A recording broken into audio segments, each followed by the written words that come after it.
Go live. I pressed the first one, but not the second. So anyway, welcome to Warrior Class. And you will too if you pass. Now we were just talking about the master blacksmith is a student blacksmith in one town, student blacksmith in another. We thought we were talking to you. I didn't press the go live. That was on me. So we had a great build. And I was just talking about, I'm a master martial artist. I'm a expert at survival, expert with weapons, strategist, revolutionary. I'm all those things. I'm pretty good at what I do, but I am not good and almost inept at technology, right? So I didn't press the button to go live. Never get so full of yourself. And that's what we were talking about. You know everything. That's false omniscience. That's where we were at. Right. And false omniscience leads us to thinking we're more than we are, thinking other people are less than they are, overestimating ourselves, underestimating others, which you never want to do, teaching people when you shouldn't be, all of that. I always think about the little girl. She's all wet and, kind of huffy. And her mother's like, why did you jump in the pool? Because I'm a G. Because I'm my mother said, you're not a G. Yeah, because I'm a G. Because she convinced herself she's a G. She probably was, she might be the hardest hitter of her classmates, right. Whatever. She might be the hopscotch G. Right. In hopscotch, she's undefeated. She can do backflips while doing the hopscotch and everything, splits and stuff. But she can't swim. But she convinced herself she a G. So I'll just jump in the deep end and swim. Don't do that. But worse is when people teach and they don't know what they're talking about. So you have people say, hey, and we've seen it. Our brother in Detroit teaching self-defense, and he's become the big joke. They do what he does and they end up in heaven. Right. Right. He is serious. People think, he's just joking and he, making money off of that. No, he's serious. He's making money. People still paying to learn from him. And so all the martial arts that's doing like this and ain't even touching you, and people thought they serious too. Yes, and their students are. So you wonder, okay, are the students part of the grift? Because he does this and they're jumping, and or one student we watch, he's the student is pressing on his stomach and the instructor laying down. He just move a little bit and the student go flying over him. Right. I know people who believe from watching movies that if you get hit with a 9mm, you'll fly through a window. Right. And a 9mm in the world got that much kick that it'll knock you through a window.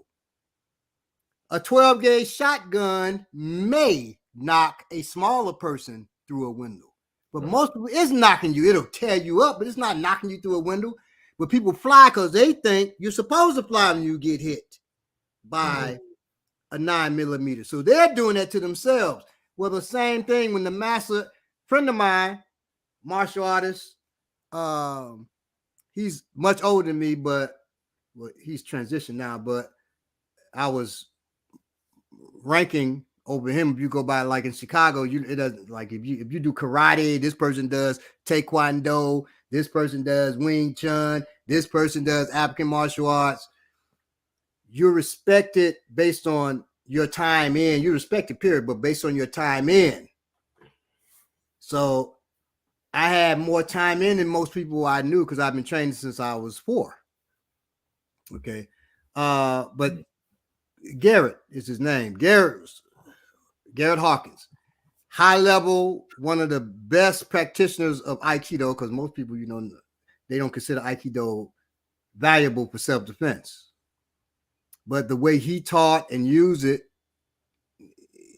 I could believe that he could use it, but the training methodologies were piss poor. So I said, why in Aikido, when your student grabs your wrist and you move a certain way, they're just moving with you? He said, because of the chi, man. The chi, when you grab.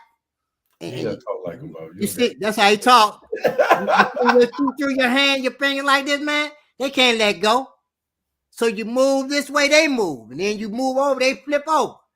I said, man, I would really like to experience that. So I grabbed his wrist. He said, "Ah, you sure?" I said, "Yeah." So he opened his finger. He moved. I let go. He said, let's do that again, man. So I grabbed. He moves. I let go. He said, "Oh, man, that's because you got all that chi already built up from all your training, man." He wasn't bullshitting. In his mind, he believed because I've been training so long, I was one of the few people in the world who could let go. Man, please. Anybody, I'm telling you right now, and if you're taking Taekwondo, I'm sorry. When you go to class tomorrow, go with this in your mind that I can let go of my master's wrist. Still respect your master now, whatever they call him, right? Still sensei, sensei, whatever. Still respect him. But when he moves his hand this way, you move your hand that way. Don't tell me you can't. Don't tell me you can't, because you can. Because my students have done it. When people first come into class, I'll talk about things like that. It goes back to, if you don't know something, it don't exist. Right. But now it exists in your mind because I told you. Right. I had a brother come to class, brother from Jamaica. He came. I don't know why people fly from these long distances and then just come with crazy stuff.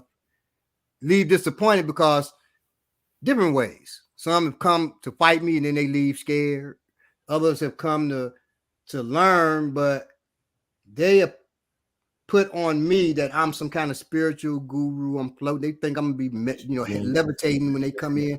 So this one brother from Jamaica, he's sitting watching us train, and I said, I just happened to, because I didn't even know he had come to learn. He was just sitting watching. I said, I'm talking about myths. I said, now I can stop the whole class from pushing me, and I can do this anywhere. And it's science. It ain't got nothing to do with no chi buildup.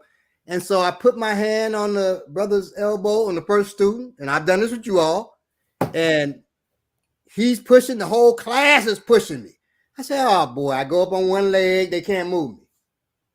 I said, now I'm going to show you how that works. Pure science, right? Correct? Yep. It's pure science. And I'm not going to tell y'all right now, but when y'all come to Atlanta, you can, train, come to class, and I'll show you exactly. And you can do it too. Not just me, you can do it. So he said, let me talk to your brother. He said, you're fooling your students, man. You're fooling them. I said, what do you mean I'm fooling them? He said, you're a chi master. You're telling them it's science. You know it's not science, it's your chi, man. You're fooling them. It's your chi. I said, brother, it ain't no chi. I do like tea. I'm drinking tea. If you say tea, but I don't chi. No, it's not chi. We talk about ashe.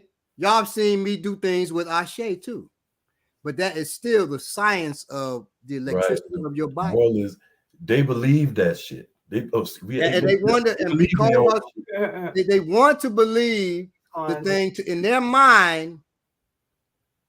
It's not my years of training, half a century of training. It's chi. Right. It's chi. You're giving credit to something else, to the supernatural. Now, I'm a priest of Ifa. I believe in spirit, but this is the house of spirit. You cannot separate the two. To separate the two is not African spirituality at all. You have people who teach that way, but they're actually teaching in a Judeo-Christian, African traditions in a Judeo-Christian way. Because if I take a knife, let's say this is a knife. I am dangerous. Any human being can harm you, right? Any human being picks up a knife, because this is Ogun. Ogun is iron and war, right? Any human being can harm you. They have that spirit. You pick up a knife, iron, you can do more damage because that knife is Ogun too. But sitting on the ground, that knife can't do nothing to you unless you step your foot on it, and you had to step your foot on it. That's why O'Connor and Osai, one of our bodies of knowledge out of the 256 bodies of knowledge says, what good is the cutlass except human beings pick it up? What good is the rake except the farmer picks it up? What good is the book if you ain't living out the knowledge that you're reading? And that's not just reading a book too. You read the book, but if you don't do what's in the book, right? What good is the book? Is not actualized. So you don't get the fullness of that book. Right. That's why a lot of people disrespect other religions. Okay. You're not going to hear me disrespecting Christianity in their book called the Bible. Right. And what you were saying, because you can use that book for good or bad. You can use it for good effect, but you have to do what's in that book. You have to actualize the Beatitudes. When it's the Beatitudes in the Bible, the Beatitudes have to be that thing, not just read that thing and talk that thing. And that's what the whole show is about today, about action and moving. That's what we all about anyway. You confront the contradictions. Right. If I sit up and read a kung fu book and start teaching kung fu, that's a hypocrite. I'm bullshitting. I went beyond the contradiction of I don't know what I'm doing. I'm being an academic in a world that, and we need academics now, but I'm being academic in a world that requires us to physically actualize what the hell we learn. Now I'm endangering myself and I'm endangering folks who decide that I'm somebody they want to follow. No, I got to get down. And even now, and at my age, I have to get down with y'all. I can't just watch y'all train. Oh, I can't do that no more. Well, the mat is the truth. And when I can't get on the mat anymore, it's time for me now to retire and say, I've done my job. I pray that I've taught y'all well enough to now carry on and do that. But it ain't time for me to sit down yet, because the mat continues to be a place where I can go and prove myself, prove all that I've learned, actualize that, and then I've actualized that on the street and on the battlefield, right? So we have to be able to talk it like we walk it, man, or we are contradicting ourselves. When we have people that talk so much about what Black folks should do, but they're not part of NAN organization. Right. We were just talking about those before when we thought we were on live, we were saying how that's where this conversation came from. I'm watching podcasts, different podcasts and different people, and true indeed experts in what they know. But what I realize is some of us, like you may be an expert in whatever you're talking about, but you may have bad people skills and don't know it. You may have bad communication skills and not know it, because you are an expert in the knowledge that you have. You don't realize you're an asshole. You don't realize that you disrespect people the way you talk, and that you may not be speaking to people in a respectful manner because it reminds me of, it's one thing if you're 89 years old and you Dick Gregory and you're on your way out of here. Okay, cuss everybody out in your interview. That's fine. But if you're not, you know what I'm saying? You better have some tact, because what people seem to forget, like we were saying, you're a master at what you talk, but you're not a master how to communicate with people. And what people forget, like we was talking, is people out here, man, that don't play.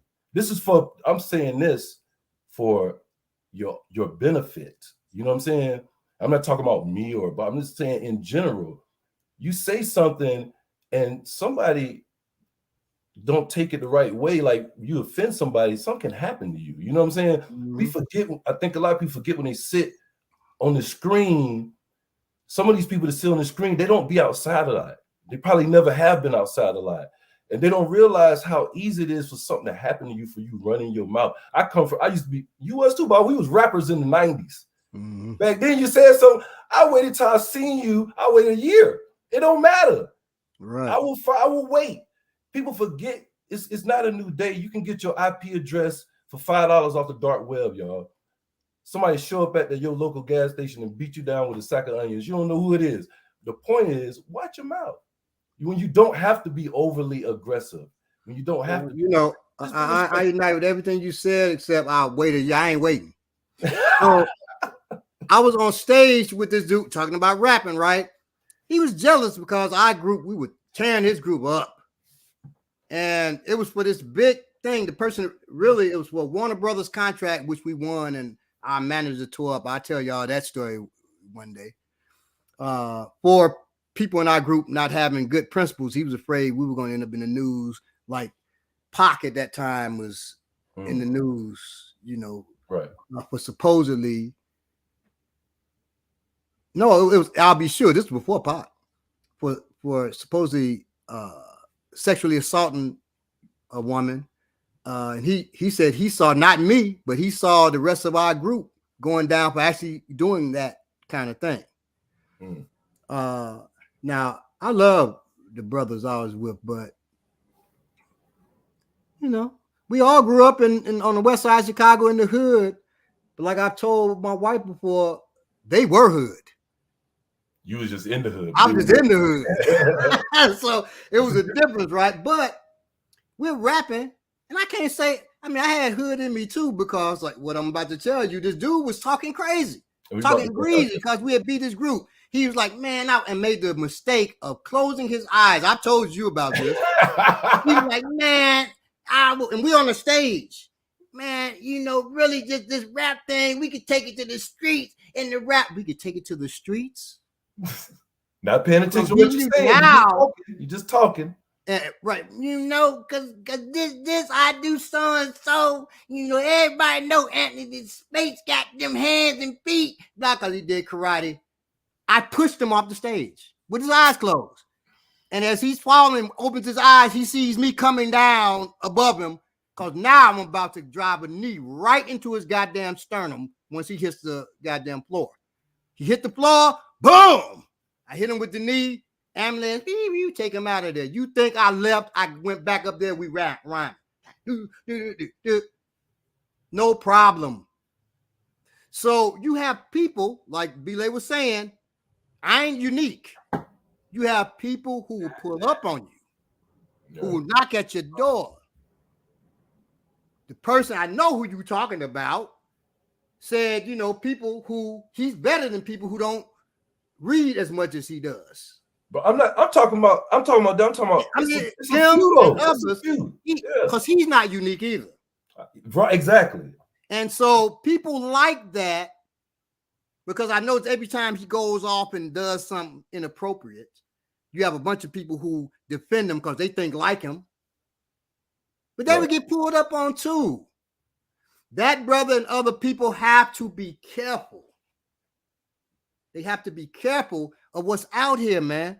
It can nullify your message too. People who disagree with you, not listen, they busy arguing with you, or in their mind want to argue with you. You have people want to hurt you. You talk about a respected organization in your town, man. People from that organization back in the day would have knocked at his door, right? Made him come out and explain himself. I hear vegans talk about they better than people that eat meat. Yeah. Everything is just getting ridiculous. That was a big vegan thing. Don't do that. That was a big, you know, people were called vegan Nazis because the vegans were coming down on folks. And at that time, I was a vegan. I wasn't telling people that. Right. Because I'm like, I ain't like that, and I don't want you to lump me with them or lump my head up because somebody insulted you. When I was on the bus riding one time when I first got down here in Atlanta, it was another brother from Chicago. He is dogging folks about eating grits. I said, man, this dude crazy. So one brother, he's dog, you all old country fools eating grits. What's a grit? No, because we really don't eat grits up north. No, my mother is from Mississippi. She would cook grits during special occasion, like we have guests or something, like it was a delicacy or something, right? That's the only time we got some grits. You know, what's a grit? Blah, blah, blah.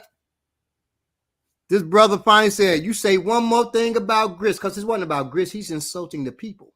Right. You say one more thing about grits, I'm going to beat your ass. And then people, yeah, we're going to beat your ass. Now it becomes we. He said, anybody else from Chicago know what I'm talking about? I have my book. I said, I'm reading my book like, I don't know what the hell you think I said, yeah, I'm from Chi-Town? Hell no. I'll beat your ass, yeah. Yeah, no, A-Town. Because I get beat down over some grits. I'm willing to fight, put my life on the line for people. Okay. For the oppressed. Not some dude who don't like the fact folk eat grits. For real. He can get it. Delicious, by the way, just for long as they ain't spicy. Wherever you we ain't gonna go through that though. Spicy grits are great. We ain't gonna go through that. Grits are great.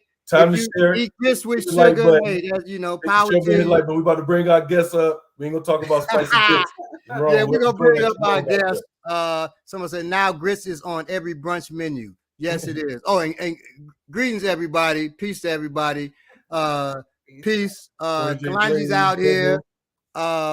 It's funny he's out here because he knows exactly who I was talking about. But peace to everybody. Choose your battles. Yes, choose your battles and win your wars. They don't like my music, and I'm used to seeing them now. Wait. I don't like my music. Ain't here. Oh no. Peace. I'm sure I don't like my music in here somewhere. He'll jump in here. Peace, everybody.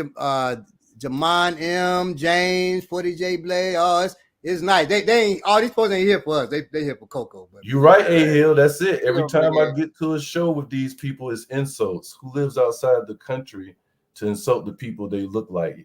Exactly. I'm with you, A Hill. Every time I get in a show with these people, it's insults. Oh, that's A Hill. All right. Yeah. So I'm letting y'all know.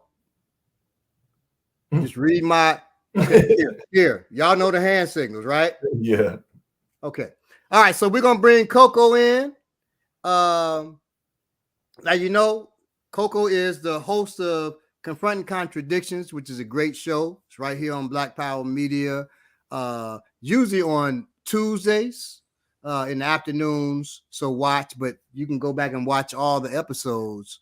As soon as this show is done, you can go back and watch all the episodes. We're going to bring you out here and let her speak about it. Somebody said Grits is nasty. I'm about to go ahead and ban him real quick. We're going to bring Coco out and everybody give a virtual hand to Coco.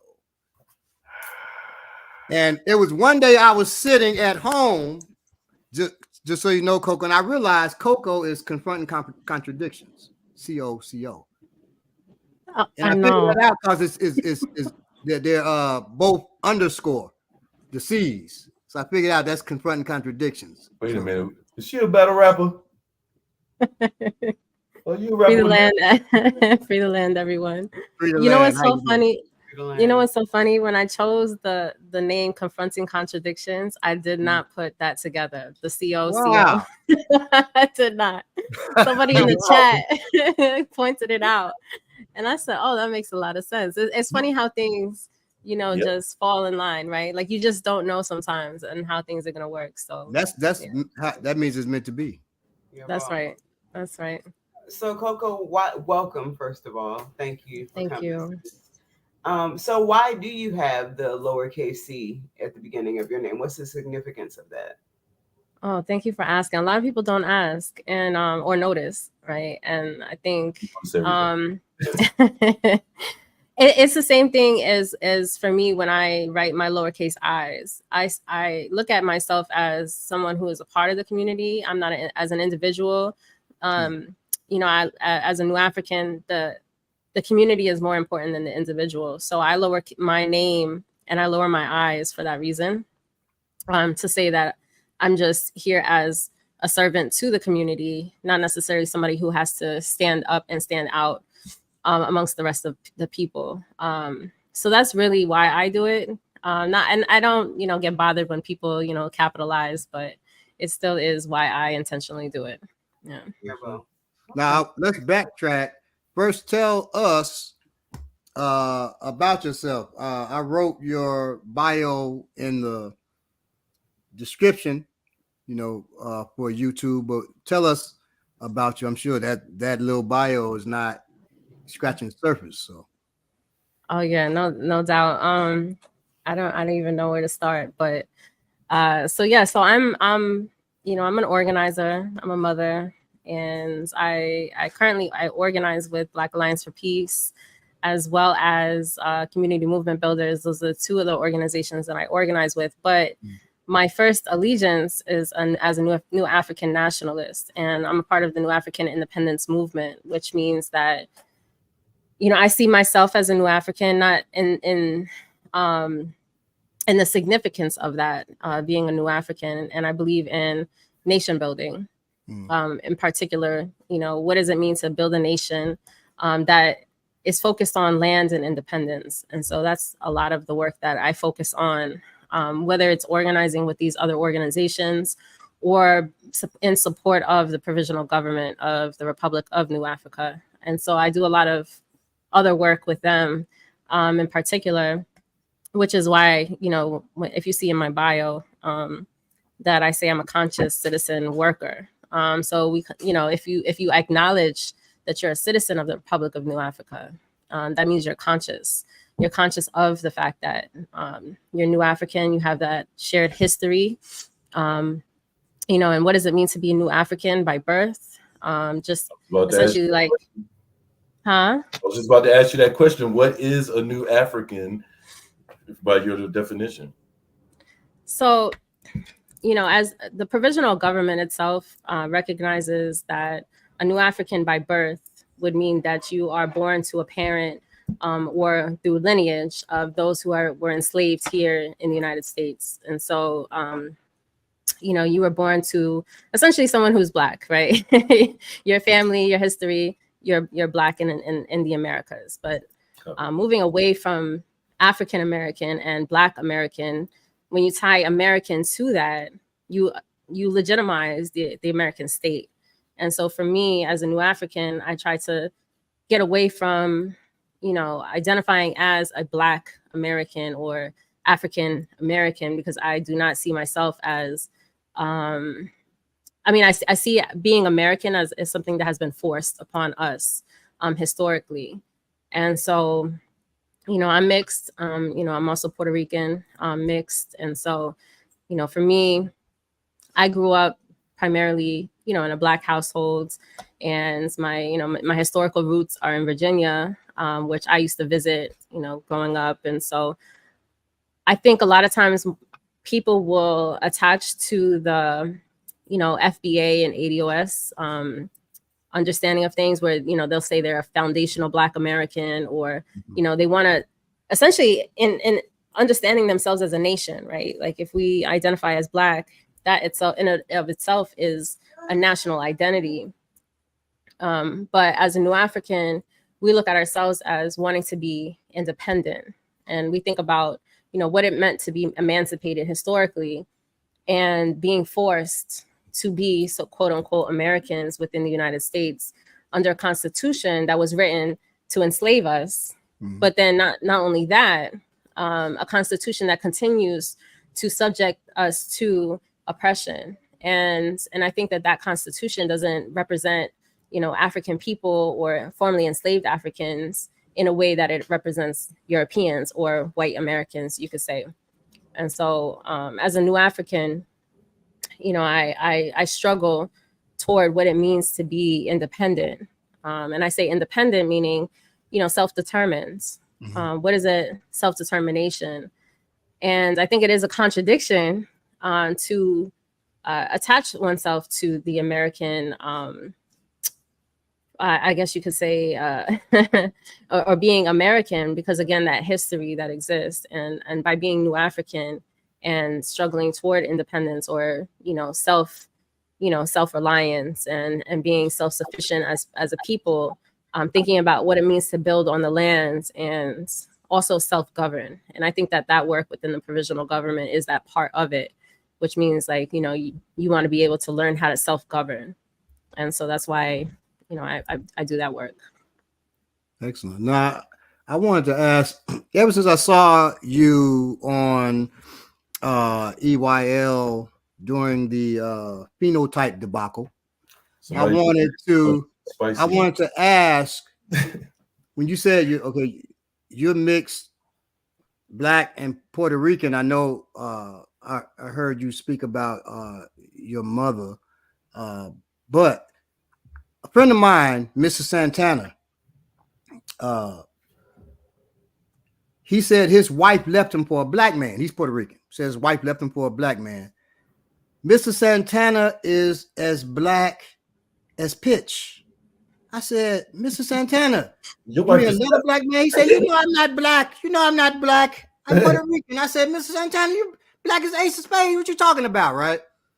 So would you consider a person like Mr. Santana, he marries a Black woman from the United States, would you consider that person to be mixed?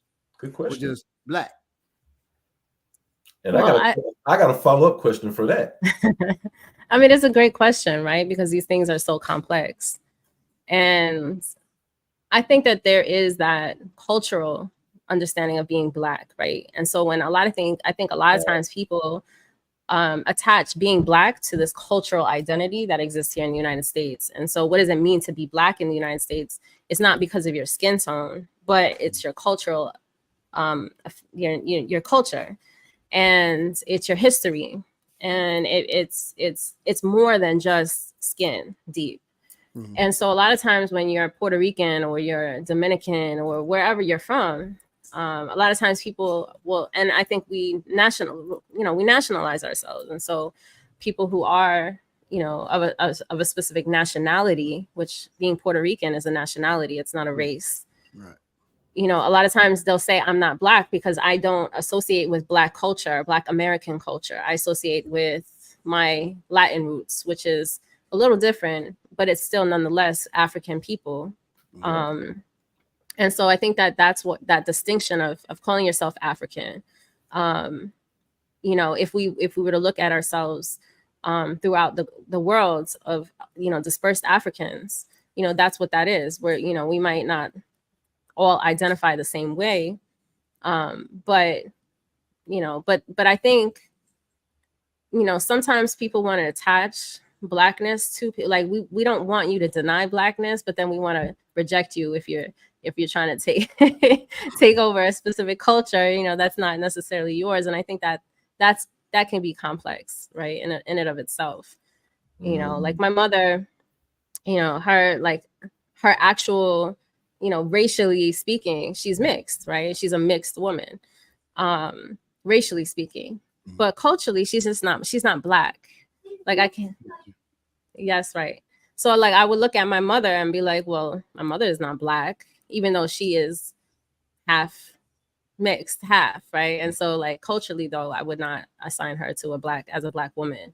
And but because my father is Black, and not just Black in color, but Black in culture, and we have those roots in Black American culture, and then of course my whole family, on that side specifically is, my brothers are all Black and everybody's Black. I think that is just a very significant attachment that I have to Black culture, that I, being Puerto Rican, I think I've just kind of understood being Puerto Rican, but not as much as I understand being Black. And so I think that, that complexity does exist. You answered my spin-off question, basically, because I was going to mention how in the 90s, when first time I went to the Bronx, is when I realized that they were Puerto Ricans that looked like me, and then there were Puerto Ricans that looked like white people. Mm-hmm. And within that, was they had their own issues. And then I didn't know that it even existed. And even within the Mexican, so when you said it's a cultural thing, you kind of put it in perspective, you know what I'm saying? But even with that being said, the Puerto Ricans look like me. I guess it don't matter what their culture is, they get treated a little different. I'm asking, I guess, because this was in the 90s when I seen it. I was just people just talking. I think it depends on where you're from. I think it's a regional thing, right? Like when you're in New York, Puerto Ricans historically have been mixed or integrated with Black American people. And so I think that integration, if you're Black and you're Puerto Rican and you were actually raised in New York, right? It's a little different if you migrated, to New York. And so they might have gone, you go home and your culture is, African. You have an African culture. But at the same time, the Black experience of being enslaved here in the United States is a very significant culture. So then you become you're raised in these environments. And so it's, just like Puerto Ricans influence hip hop. What is the difference between a Black Puerto Rican influencing hip hop than a Black American influencing hip hop? There might be, differences in contribution, but that doesn't mean that, Black Puerto Ricans are, who were raised in the United States and, especially in New York, that doesn't mean that their culture, they have a specific culture that's also part of that Black American experience. And so, I think there are these complexities, and I think that that's what happens when you are nationalized, right? Like that these complexities exist, these differences within a nationalized identity exists, and the American fitting everyone into this one, but then separating people and segregating people. That's this history here.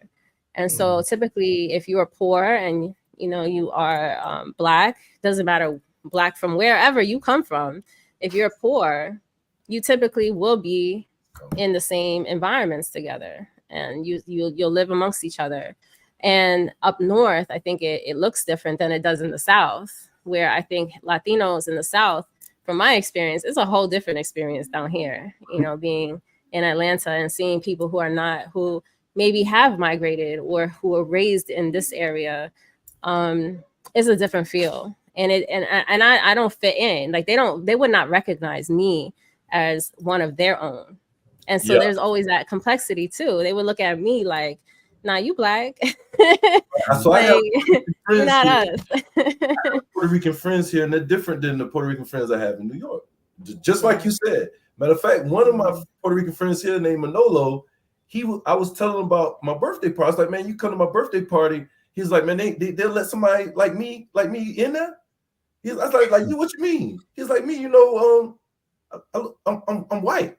And the Puerto Rican Messiah said, he was from New York. He said, you're not white, bro. You're not white, bro. Don't say that. You're not right, bro. He's like, not just me, how I look. He's like, you don't even look white, bro. You look Puerto Rican, bro. You're not, you know what I'm saying? It's different. And so I realized that. That's what made me ask you that. So now in Chicago, it's weaponized. So, Chicago at one point was the most racially segregated city in the world. Well, it's weaponized there. So just an example, a friend of mine, we had gone to see a fight, and we're sitting in front of a group of white guys. And the white guys, they all boisterous, and one throws back his drink and it gets on my friend. And my friend can't stand white folks. So you goddamn cracker, you did this to me. And the dude stands up, what? I'm not a white man, I'm a Puerto Rican. He says, I'm a PR. Brother, I said, man, you ain't no Puerto Rican. Puerto Ricans don't describe themselves as PRs. And so both groups got put out because we were about to scrap, right? But that is common. The person said, I'm this, I'm a PR, or white dude, this white cop one time was beating this brother, so we grab him. White man, you ain't gonna be putting your hands on the brother like that. He said, I'm a Cherokee or some shit.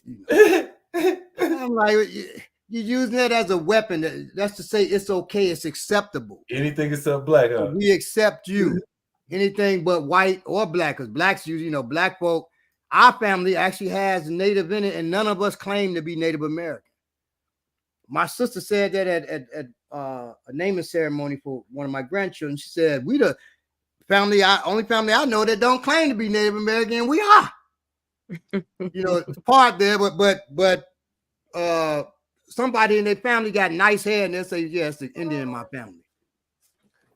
I am glad you started really. that great show. My wife Native American, is dark skinned but got nice hair. When you look at our family, my son, he got hair like me. I'm light skinned, but boy, that hair, that tell you I'm straight up African, right? Well, he got that. Whereas my wife and the baby, they got, you know, a nice little curl, soft curl to it and all that. But if my wife ever said, you know, that's the Indian in me, I'm like, you done lost your mind, babe. You done lost your mind. Because it ain't got nothing to do. That had that whole phenotype thing, which I was tripping on.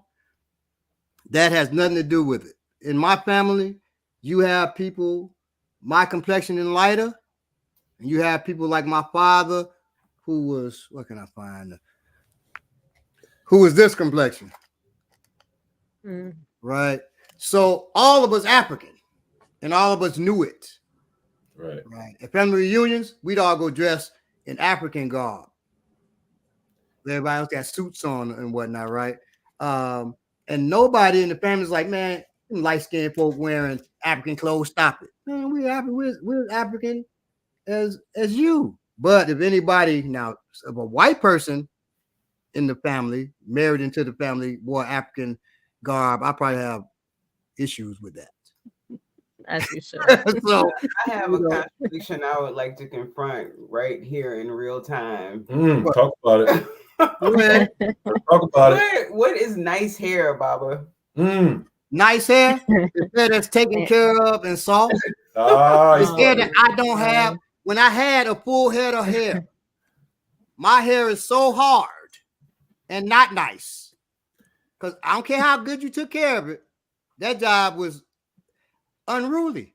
The guy. So when I had locks, I don't know if y'all seen the pictures, but you definitely heard about it. My locks grew long but wouldn't fall. That's how unruly my hair was. That sounds beautiful. It does not. That is not beautiful. I would disagree. I would disagree. Well, this is were always touching my head, which was driving me nuts.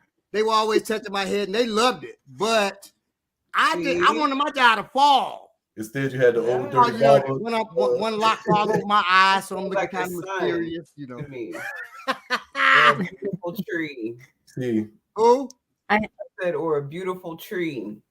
You're right. I was looking like the tree or a sun. People say your hair look like a black sun. What's wrong with that? No, nothing wrong with it. But that ain't nice. Not nice. That's not no. Nice hair is when you can run your hand through the head. No. It feels so nice, and it's massaging your fingers as you go through it. Let's continue. No, sir. Confront those contradictions. That's right. Right. So, confront those contradictions. So, Coco, liberalism. You love it. Let's talk about it. Oh, you know I love it. You know how much I love it. It's like the liberals, the liberalism within, the liberals without. I mean, it's just where do I start with liberals? And I was like, okay, I get the theme here. I get the underlying theme of going on. It's a struggle, you know. I think you know, I think we're taught to be liberal, and I think a lot of times people are more often comfortable with being impartial and not taking a hard line. And we don't have to be always this hard line, you know, revolutionaries in every aspect of our lives, but there has to be some form of, you know, understanding that liberalism is very passive, and it just allows for passivity to come in.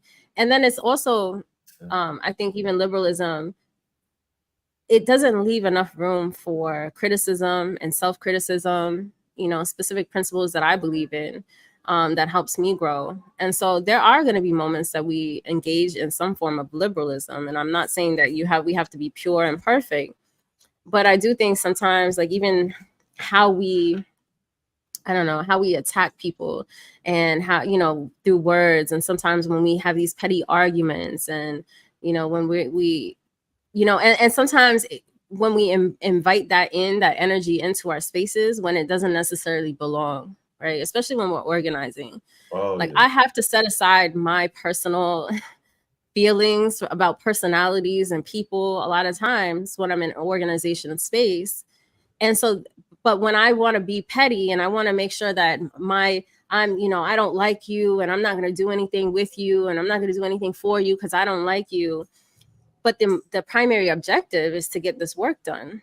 And so I feel like even that, is a form of liberalism that happens sometimes even within our organizations, that, we tend to, be more individualized, like, as an individual, my views are more important than your views. And it's not to say that we can't have contention, because I think contention is very healthy, but it's how we approach things. It's how, that liberalism is, when we take it out and we become more principled in our approach, I think that that's beneficial. But liberalism is everywhere, and even in politics, right? Like politically being liberal. What would you consider to be the opposite of liberalism?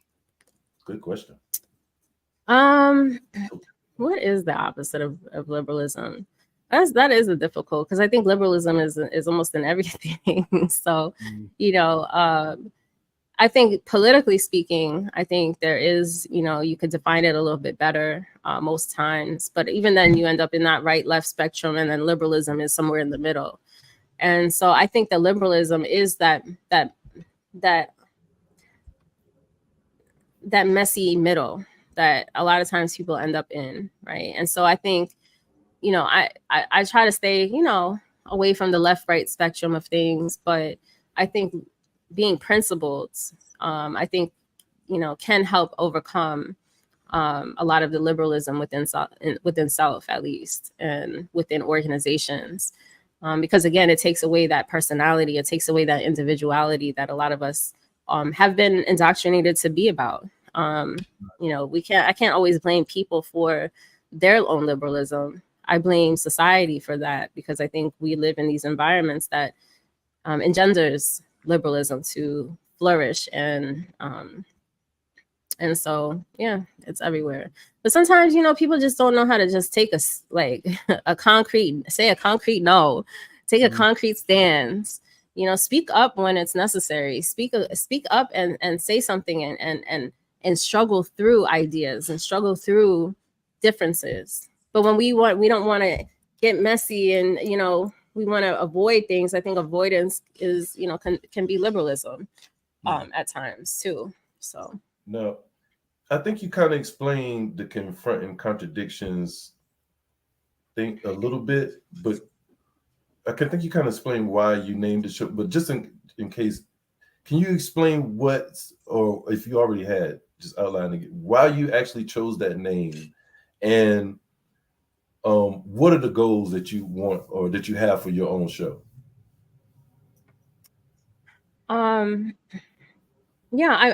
So like a few years ago, I would say probably like 3 years ago, I discovered this thing, contradictions. Like I didn't know contradictions a lot. I was just like, I guess just saying these things. I was just like saying things that I didn't like about certain, and I was learning a lot about my abolition. I was involved with a lot of abolitionist movements, and and I kept bringing up contradictions, and I kept bringing up this word, and I had a comrade who was like, you really, it's just something that you really feel strongly about. You should maybe write about it, and you should talk about it more, of like these contradictions that exist. And so I started to learn that contradictions exist in everything, and then I started to read Mama Safia Bukhari's book, The War Before. And that kind of also reaffirms like how I felt about contradictions and what it was like to be in these different spaces, and to try to be an organizer, or even or to think in a more revolutionary way. Mm-hmm. And I felt like, how can I preach these things? And I think that that's like where I started, was like, I can't speak on these things. Like I started learning politics when I was in college, and years ago when I was in college, and I would say these things like, oh, we gotta down capitalism, But then if I'm engaged in certain practices that enable capitalism, that's a contradiction. So what am I actually doing to stop capitalism?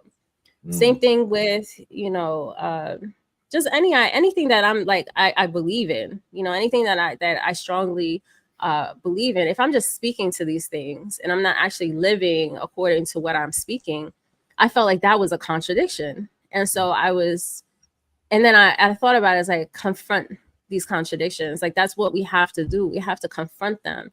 We have to get an understanding of what these contradictions are, because so many, just because I'm politicized, there's so many people that I interact with on a daily basis, friends, family, that do not know about these contradictions. They don't know, like I was speaking earlier about the American contradiction of being American to anyone who is Black, right? What is that contradiction?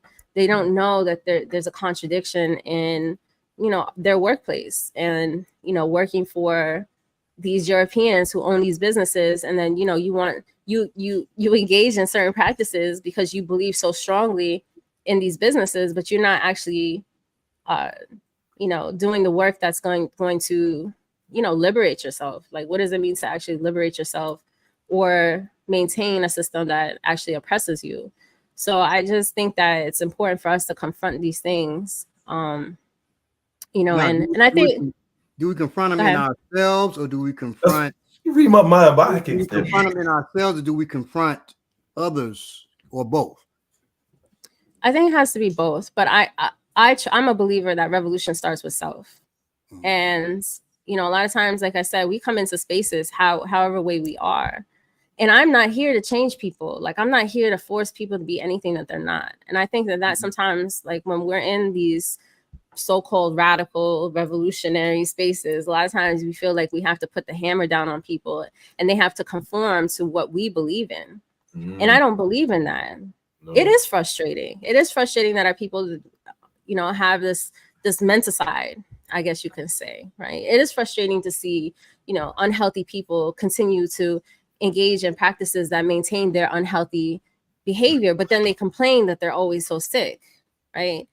It is frustrating to see that, people complain that these politicians ain't doing nothing for them, but then they don't actually do anything themselves to confront those contradictions. It's frustrating.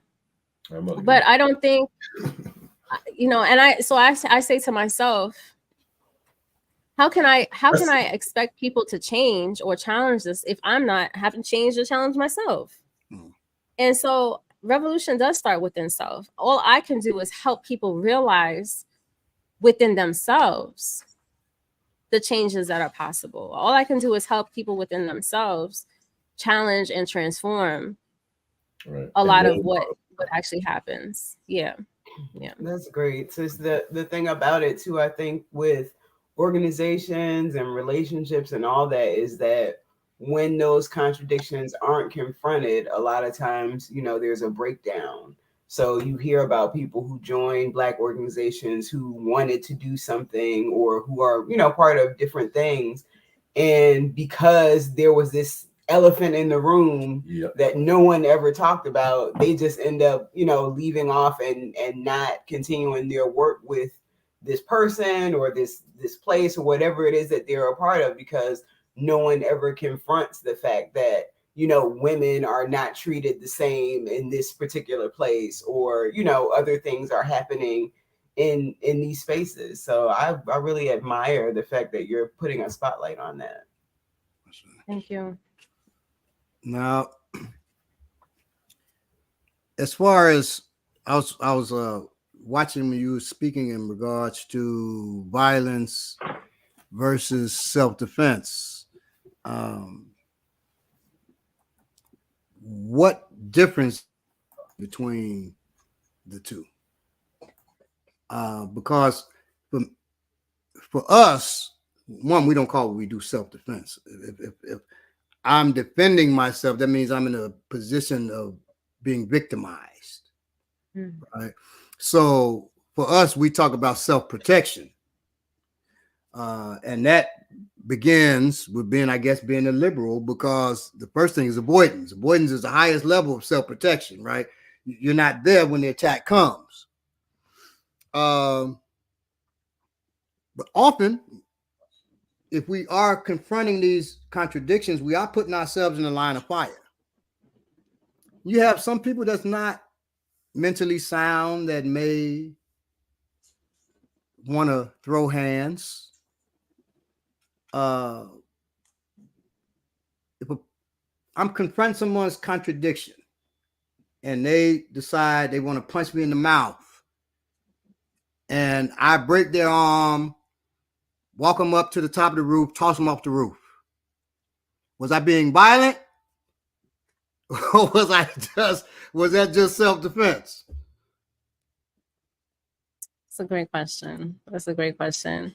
And I would say though, in this context, avoidance is not necessary. I wouldn't call that liberalism. I would call that strategic, right? Being strategic. Because I think that if you're intentional, and I think maybe that is the difference between being liberal, right? There's no intentionality, there's no principles. Right? You're not grounded in anything. Say that. When you know that, you're not being reactionary, right? You're thinking in terms of how to best maneuver through a situation rather than reacting to the situation that comes at you, And so violence, even though, somebody might categorize something as violent, right? Who has the power in the situation? And I think that does matter, like who has the actual power.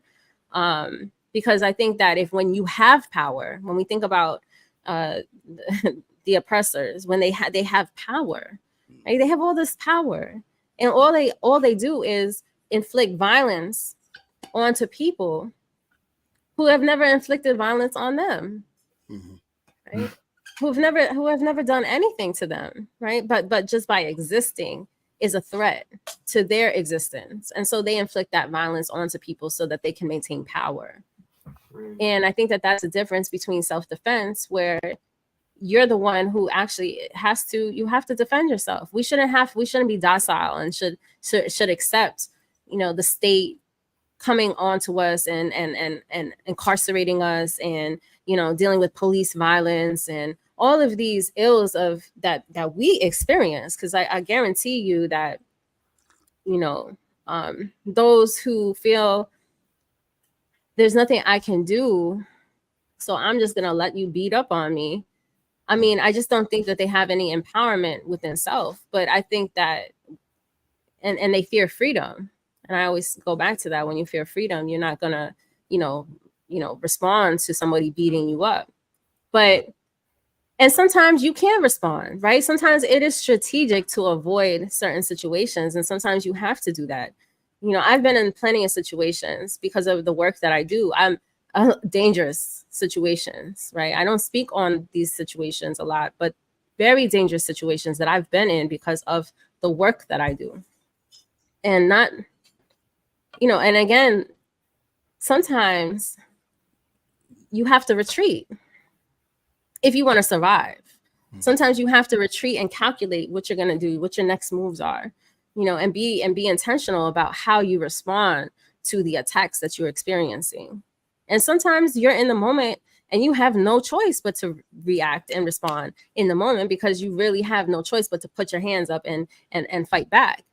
But sometimes you don't have to fight back. And if you can avoid that fighting because you can maybe survive, or maybe there's a better method that you can go about, then you go and do that. But sometimes, you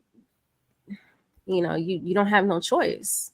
Sometimes you have to make a move. And I think that there is a difference between, especially if you're being provoked, sometimes that, provocation happens over time. Sometimes we're being provoked so much, like how many times throughout history that we, from being lynched by white vigilantes to being lynched by the police, that you just sit back, or do you respond? And I think by organizing and doing this work is a strategic response. You might not be in the face of the police and fighting back physically, but you have another way to do it. And I think that is not necessarily avoidance, but it's strategy. And what you said was important to organizing. If you're not part of an organization, please, you all, don't confront the contradiction that is the police. Try not to do that shit by yourself. Because I see a lot of people, they get emotional and they're going to fight the police. They by themselves. The police are never by themselves. And they never bothering people that's part of big organizations. Right, exactly. They never the ones who end up dead and shot. If you don't want to, I'm not going to be part of an organization from a intelligent, just street conversation with you. It's smart to have other people with you.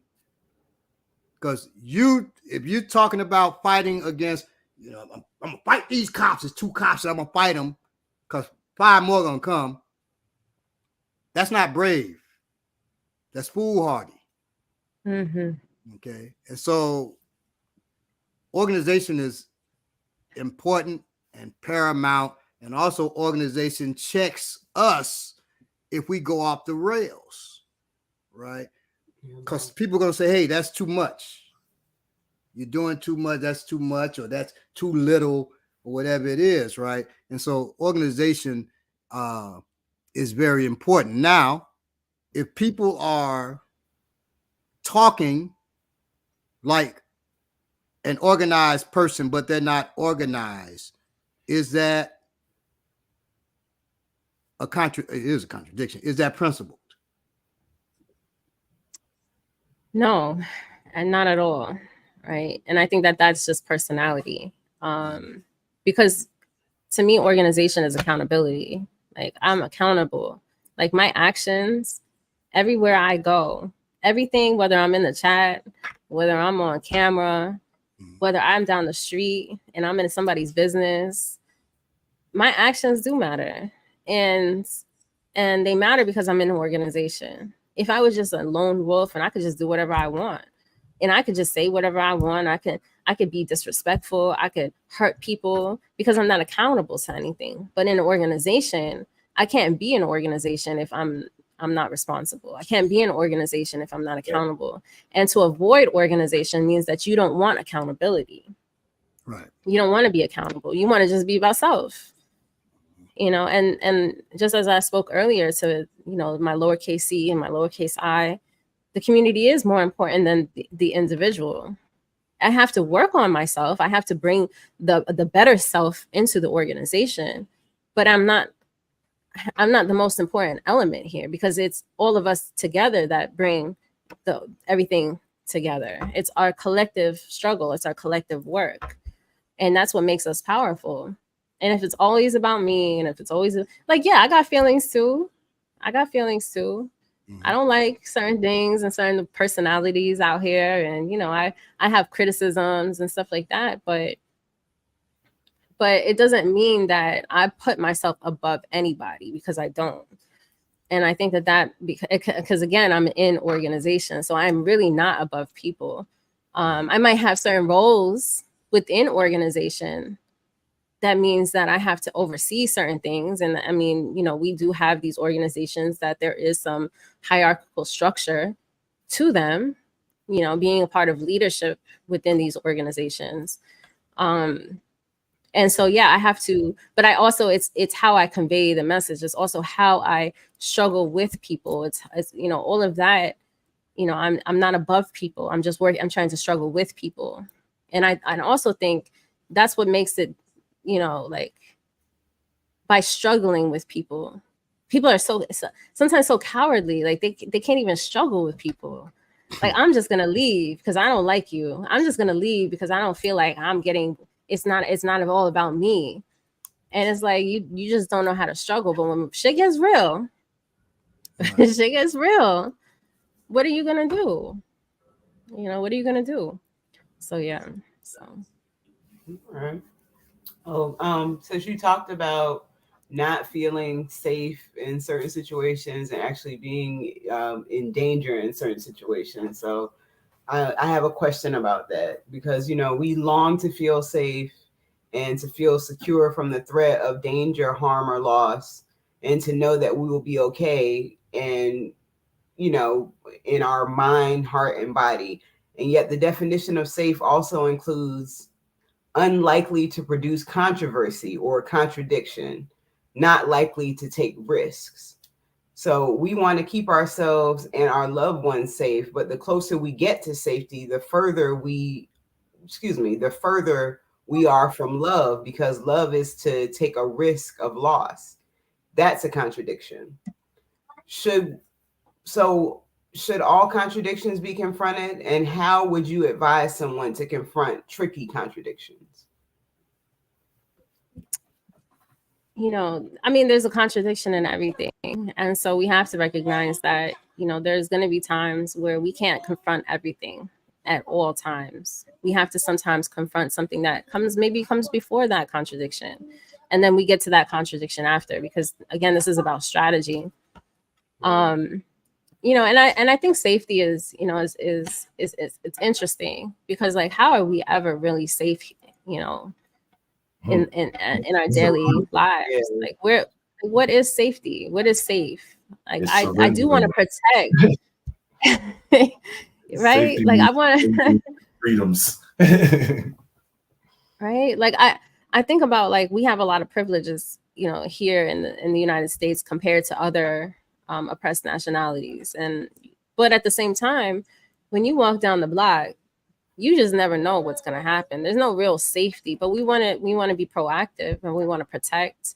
And I think that, you know, being proactive and being thoughtful and observing our environments and working toward, you know, one day when we can live in a world where we're not impacted by cop cities and impacted by, you know, militarized police and impacted by, you know, capitalism and imperialism extracting and exploiting us, then we might be able to see a safe environment or have, you know, some form of safety. But I do think that we have to confront what truly makes us unsafe. And, you know, and that's I have yet to, I don't know, feel comfortable and safe, especially in this work that I do and engage in. Yeah, I think that that's a contradiction in and of itself. Yeah. Okay. What about in your home? So you have a son, correct? Mm-hmm. So you and your son, do you feel safe at home, or do you think there are other things that need to be done to make you and your son safe?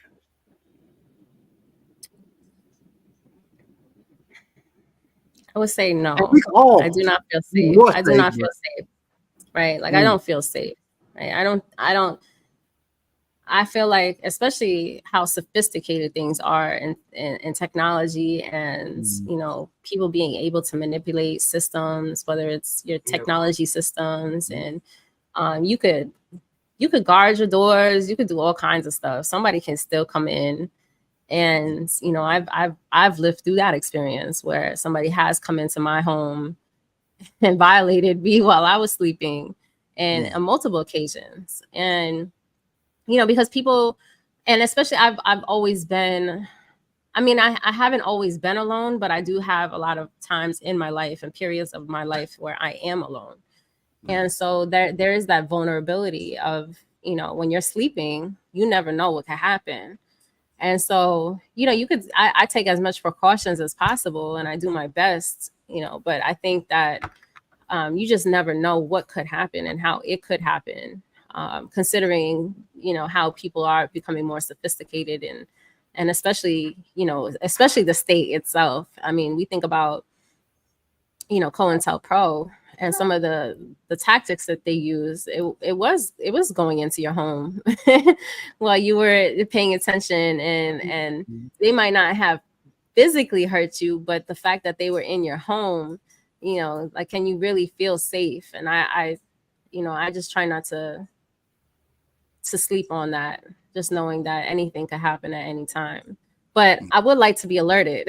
If somebody does come in, I don't want to be, you know, caught off guard. You know, I want some alarm to, like, go off, at least for me to hear it, so I could be alert.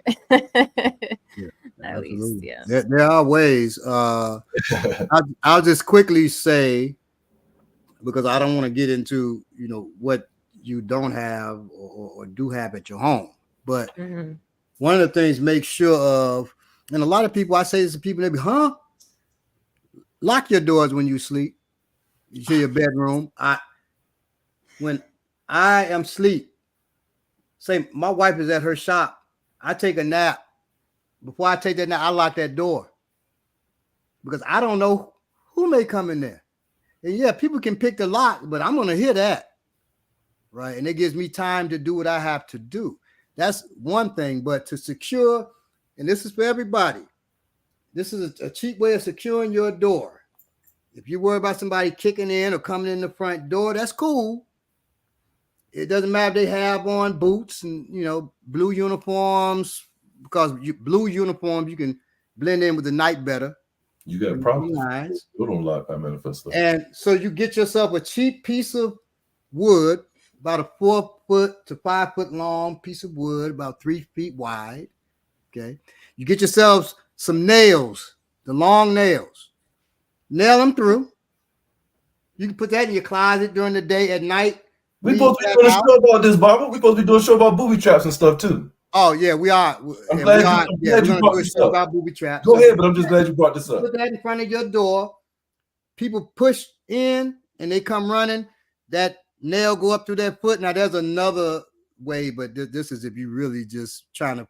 So you can also, that would have to be fairly permanent. You can also put wood up, or those hooks that you put pictures on and stuff. You can put the hooks up, or plants, put those in your ceiling, and you can run wire from those, or fishing line and fishing hook. So when they step on their boot or shoe hits the nail and they jump, then the hook gets in their face. Well, you know they're in your house. And now you got time to either buttress where you're at, or do what you have to do to that person that's stuck up there for the time. Because they can rip their face out, and they will, but it's going to be very painful. It's going to take them time. They're going to be gingerly trying to get out of there. You can do things either to get out yourself or to do something to them. That's just a little gift to you all. Yeah, man, I'm not sure if it's going to be on our regular state. That might be on our Patreon. We're going to wait and see. Talking about the booby trap episode. The booby trap episode. We're going to see. It might be wise to do that, because otherwise, I mean, they already watching us, but they're really watching there. I'm always thinking about booby traps, like how I could make some, but you can do it for cheap. You got the man. You talking to the man. Yeah, you can do it for cheap.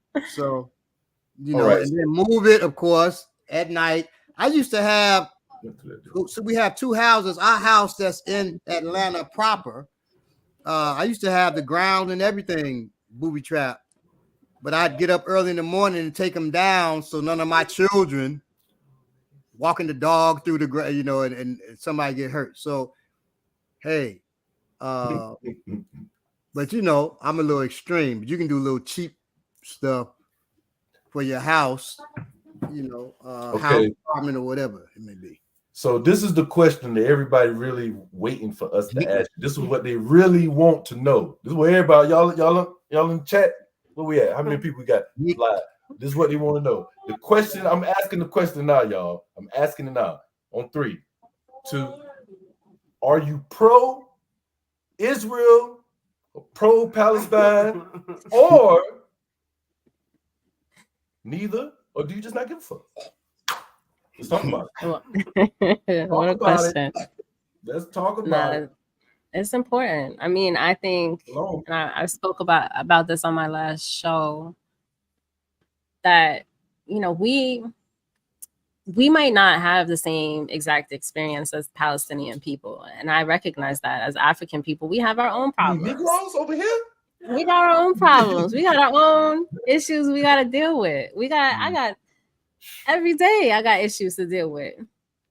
But at the same time, I understand that Palestinian people are basically experiencing something, you know, these white supremacists, fascist Israelis who stole their lands and push them into these small pockets of lands, and have no control over, you know, pretty much anything, and are constantly provoked. Their land is, you know, they demolish their houses. I mean, on demand, like, just, you're in it, you're eating your food, and they come in with a bulldozer and just tear your whole house down. And I'm like, I can't sit there and watch that and say, oh, it's not my problem. Right. I might not be able to fight the Israelis and the colonizers on their behalf, because that is their struggle. They are the ones who have to be self-determined. They have to determine for themselves what works and what's best for them, because that is their issue. Just like African people determine for themselves, ourselves, what is best for us. Right? We don't want other people coming in and telling us what to do. Right. But those Israelis control what has happening here in the United States. They are in as much power here in the United States, and the United States supplies them with their weapons and tools of destruction. And so they have this very strong alliance, very strong partnership. But in actual form of power, like, you see the corporations, you see why policy is, you know, U.S. policy. If you call yourself Black American, meaning you believe in the American Constitution and you believe you have rights and you have this and that, but you ain't got no resources because they giving it all away to Israel, right? You know, to support Israeli destruction of Palestinian people and land theft. You know, it's related. It's a related issue. And so I look at the Palestinian people not as someone, I'm not going to go fight their battle for them, but I am going to support their struggle. I'm going to be in solidarity, because I think, you know, it may not feel as tangible. They might not understand the Black experience here, and they might not understand what we go through here, and they might not be as overtly vocal as those maybe who are here in the United States being Black people is vocal. You know, they Black people for other folks, but go ahead. I'm sorry. You know, we don't necessarily see a lot of people standing up for our struggles, and I understand that. I get it.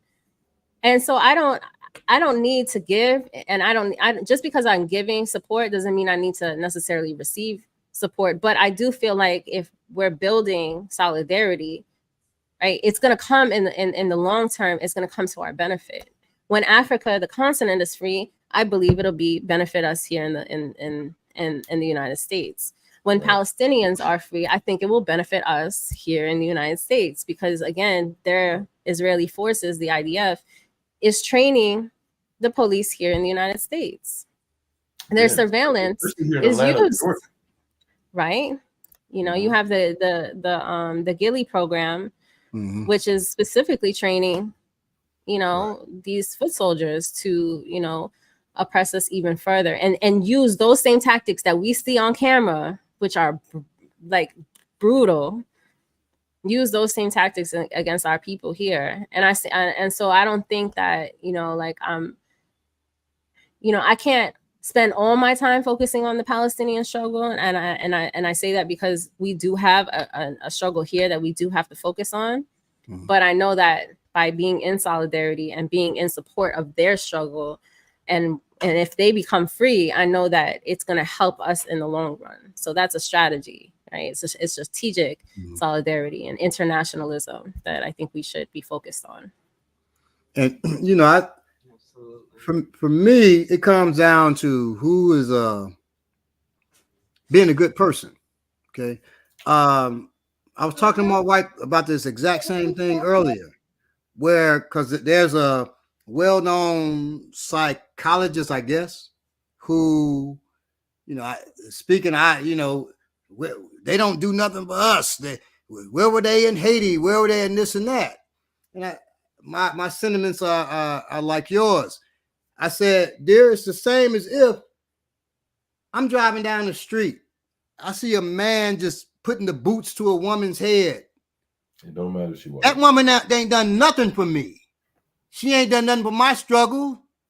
She ain't helped my children eat. She ain't done none of that, but I'm gonna jump out and I'm gonna stop that shit. Right.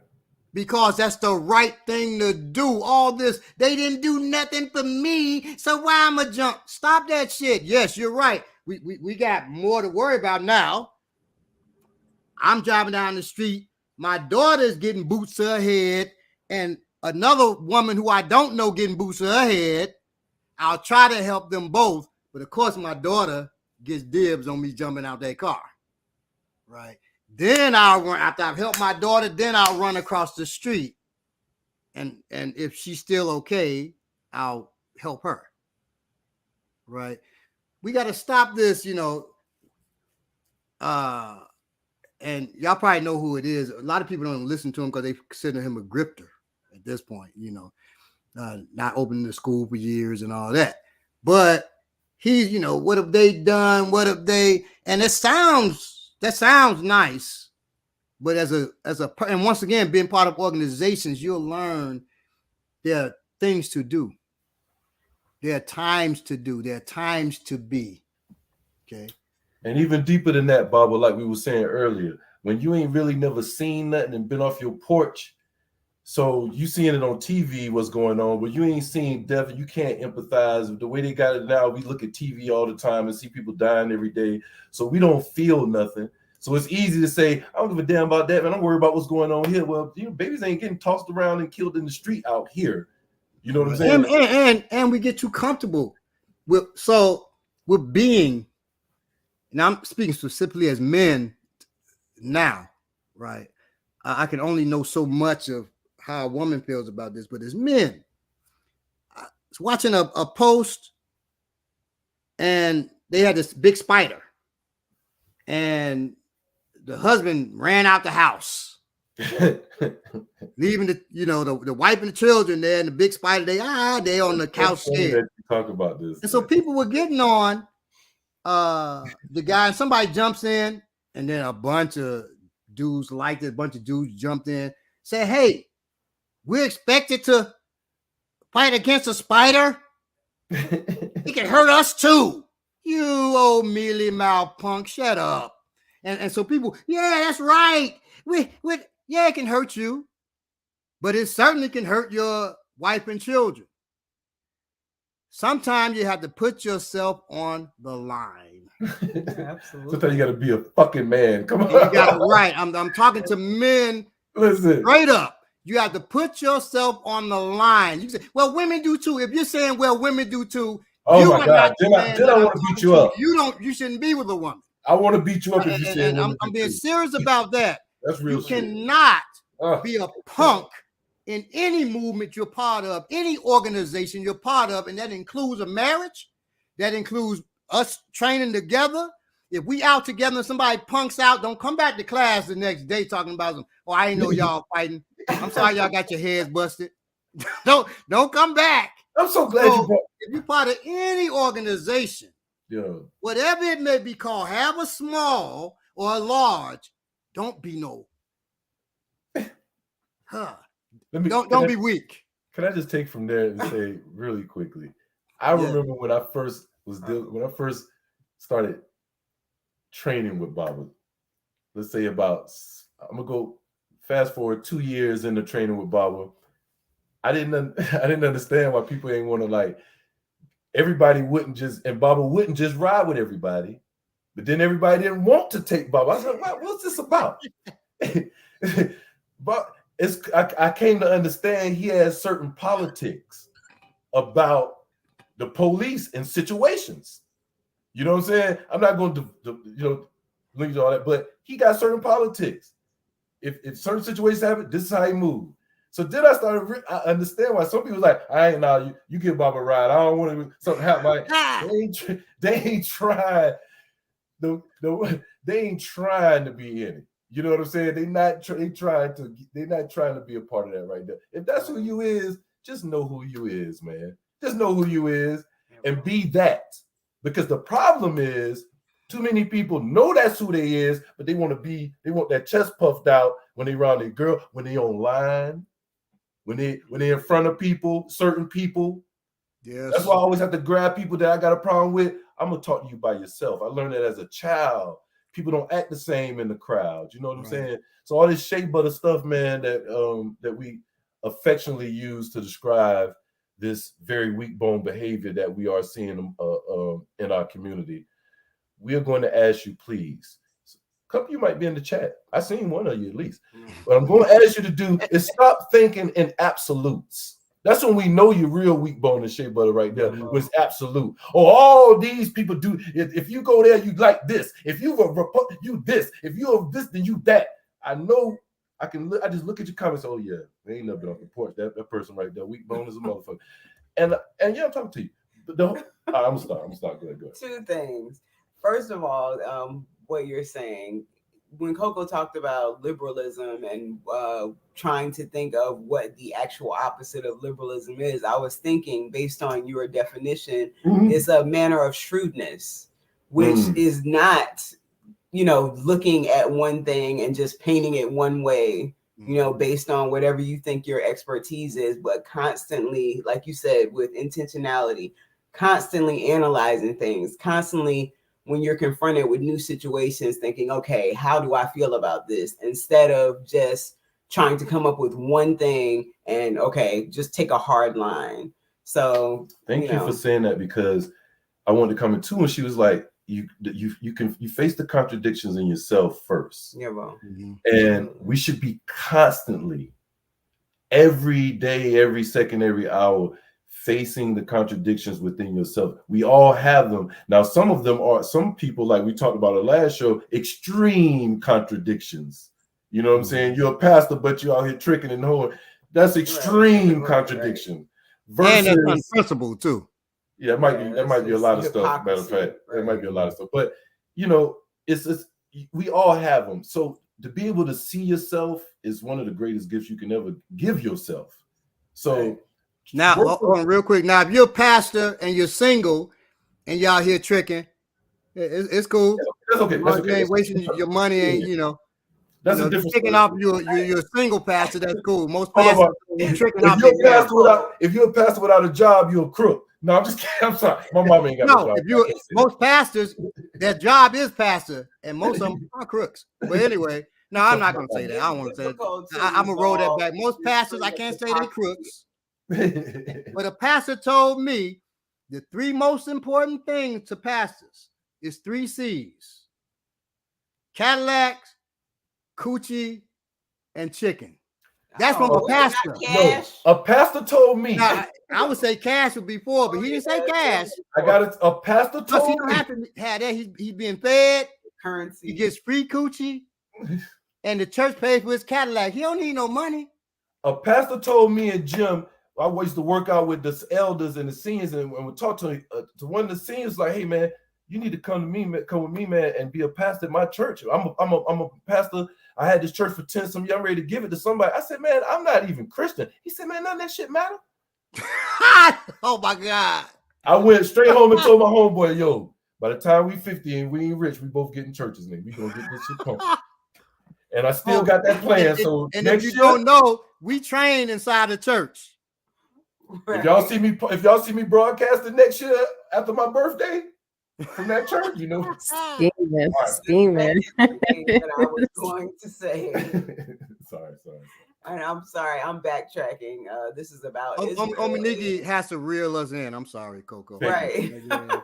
Is we don't talk about Israel's treatment of Black Jews, Israel's treatment of Africans.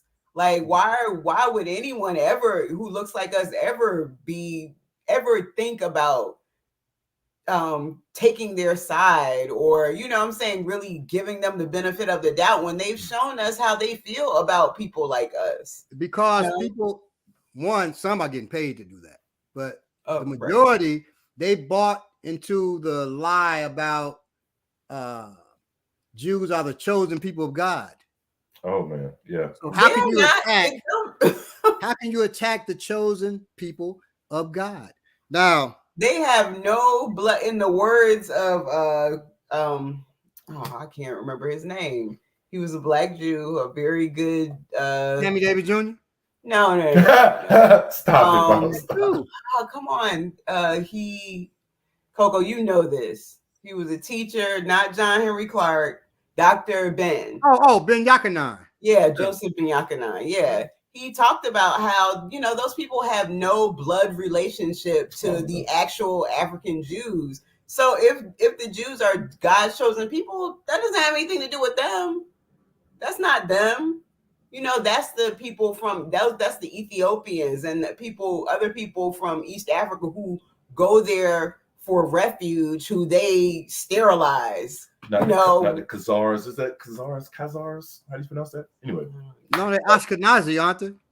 Ashkenazi Khazar is the whole term. You are correct. Yeah. Iceman inheritance. Check it out. Which is such a contradiction, right? That they claim they claim a land that they never. I mean, it's physically impossible for you to be European and have any type of connection to this land. Like, what is it? Like, I mean, right? So it's crazy to me. Too, yeah. So you got me wondering, Coco. So so when I used to rap, when I was a real MC, I still am MC. When I was really enveloped in music, I used to get thoughts, and Baba I think we talked about this before. I would get thoughts in rhyme form. Like thoughts would come to me, but they would rhyme. Do you get contradictive thoughts? Like do you just ride down the road like, but it's also this? Like this I'm not even being funny. Do things hit you like that? Do you get like contradictive thoughts of contradictions just hit you in the head? Yeah. And I get stuck on them, and I, have to like work through them, and especially, I mean, I used to smoke, so that used to be like the worst part. Like, just smoking. My God, I could never smoke. And damn, just being stuck on these things because, like it's not that I'm trying to be pure. Why do you consider smoking, a contradiction? I'm assuming you're talking marijuana. Ooh. Yeah, I don't think it's a contradiction. I think, in moderation, it could be a health benefit. And I do believe that. But at the same time, I stopped smoking just because out here in Atlanta, it's all fake. It's all fake. And it's nothing authentic out here with that. People try to convince themselves that it's the real deal or so-called gas, and it's just not. But but at the same time, I think from a health perspective, I think you can consume it in a beneficial way. But now that I'm not consuming it, I think a little, my thoughts are a little different. Maybe I'm not in depth when it comes down to these thoughts, but I do try to think about what I'm doing, and whether it's the work that I'm engaged in, whether it's the organizing that I'm engaged in, whether it's my interactions with people, interpersonal relationships. And I do think about these contradictions. And so whether I'm dating somebody, if I'm, dating somebody and there's certain things that don't match up, there's certain things, I have to recognize them, and I have to acknowledge them, and I have to work through them. And sometimes that makes things uncomfortable. Sometimes you lose people that that read a comment. They said, but sometimes you lose people.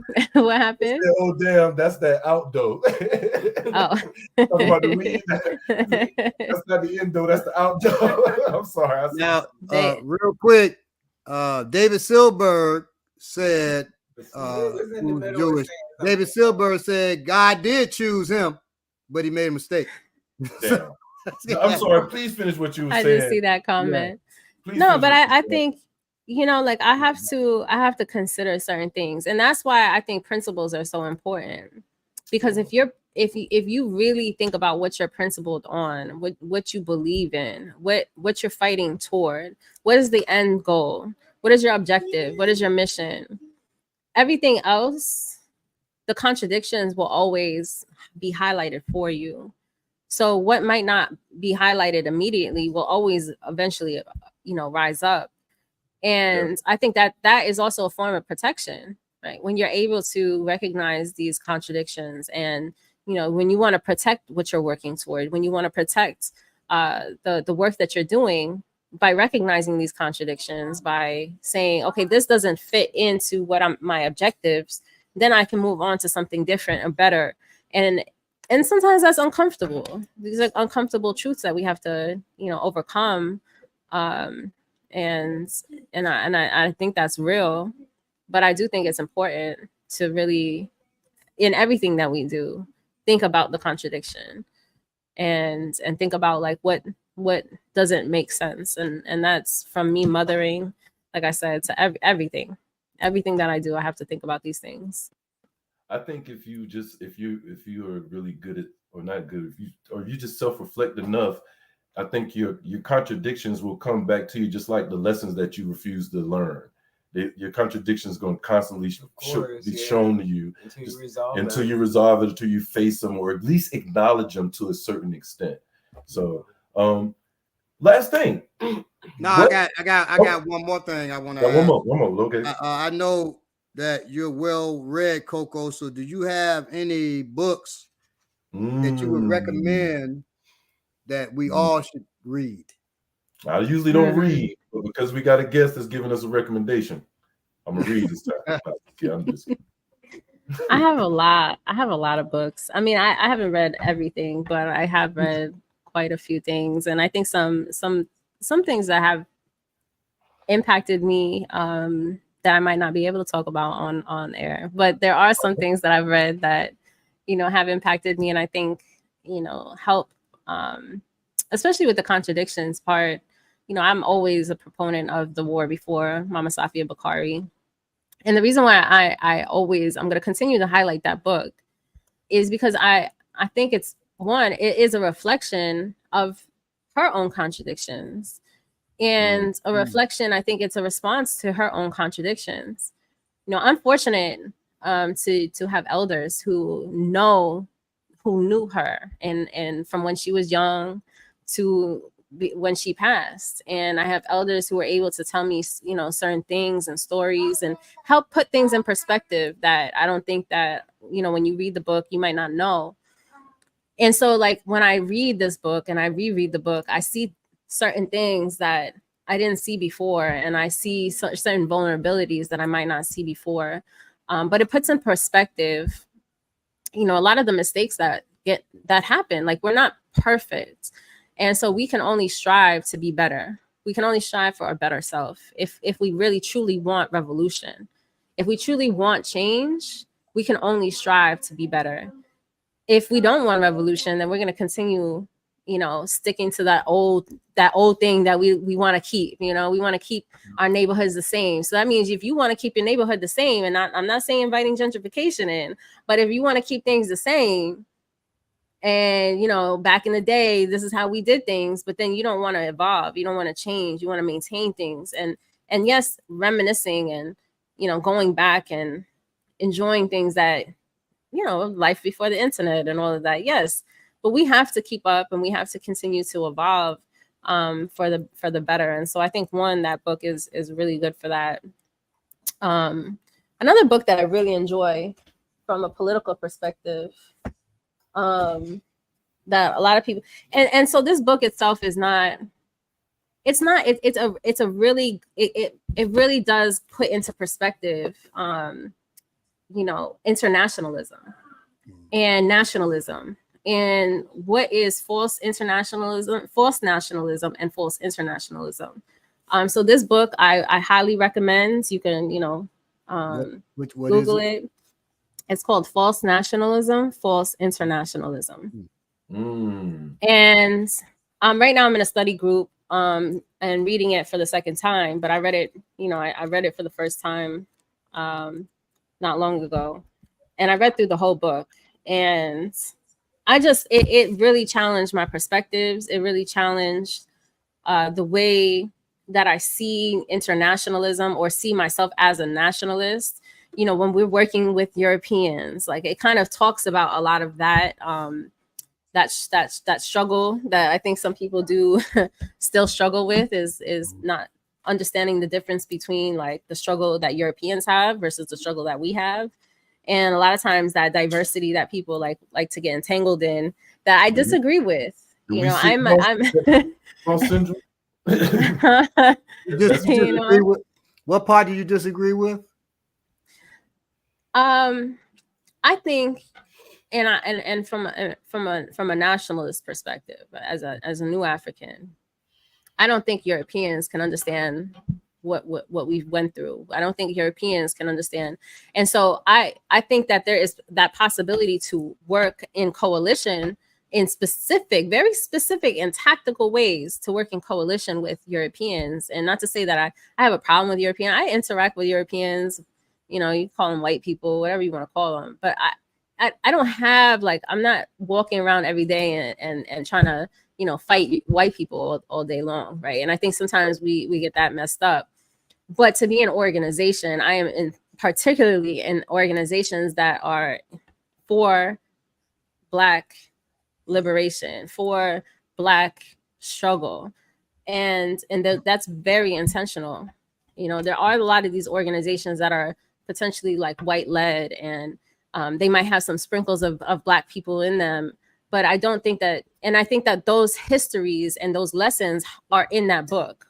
Those histories and those lessons of collaborating with Europeans and doing it in a way that is effective. And then you could do that in a way that's ineffective. And I think sometimes we get those things confused and mixed up. And I think it's because the American way, right? Because we are so-called Americans and we've been integrated throughout, you know, a specific period of time, we've been integrated. And so sometimes we don't see ourselves as different than, well, white. I mean, I don't see myself as different than a white person. I can have the same thing as white people have. And that tends to get a little bit distorted. Right. I believe in building us first before I build them. I believe in following an African perspective rather than following a European perspective and way of organizing.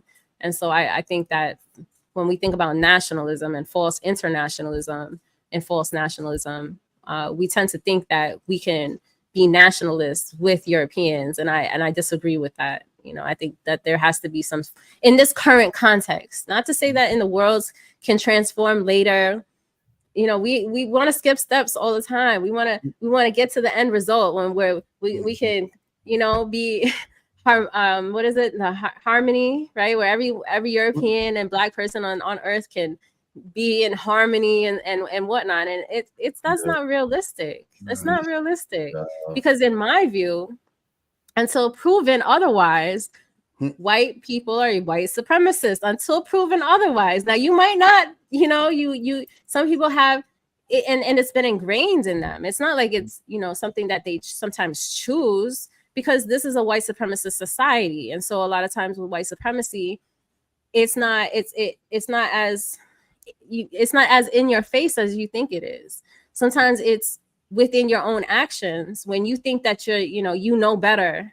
When especially like when we get like, oh, we got to focus on class and we can't focus on race, and because they know better, you know, they think they know better than us as nationalists, you know, and so I think that could be a form of white supremacy, because you think you know better, but you're only protecting your own interests. And in that book, it talks a lot about that, of how historically they tend to protect their own interests, and you have to follow along with what they're trying to protect. And I, you know, and not to say that there aren't some, you know, Europeans that are not, you know, going to support us and that are not going to be in solidarity with us, and they understand real international struggle. They understand real solidarity, and I think that that's important to be had and to build upon. So, you know, but they gotta fight their own people. they gotta deal with that white supremacist you know, formations that exist. They gotta deal with that aspect. They gotta and let us deal with what we got going on. So yeah. Now, who wrote False Nationalism, False Internationalism? Although these names are actually on the book, which is Itani and K. Sarah, those are pseudonyms, from my understanding. Yeah. So, and this comes from I guess you could say a lineage of, or comrades of, Yaki's I always say it wrong, but Sales Yaki, who was a New African Nationalist. And so these comrades wrote this book, and they were, I understand, from my understanding, they were Maoists in their own work that they did. But they lay the line. And I would caution when reading this book, when talking about New Africans, there is a difference between New African and New African independence movement. And I think sometimes those things get skewed, right? You could be a New African. I could label someone a New African. I can call myself a New African, but that doesn't necessarily mean I'm a part of the New African independence movement. Doesn't necessarily mean I believe in land and independence. And just because I'm in an independence movement doesn't mean I'm involved with the provisional government. Right. I so happen to be involved, but it doesn't mean that everyone is involved. And so there's those different elements that exist. And I think sometimes when you read that book, which is where my criticism is, it could be a little skewed when thinking about what it means to, when they say reference New Africans, they're really saying Black people in the United States. So I would advise anybody out there that's interested in coalition building to really study coalition building in itself, because that's an art form all in its own.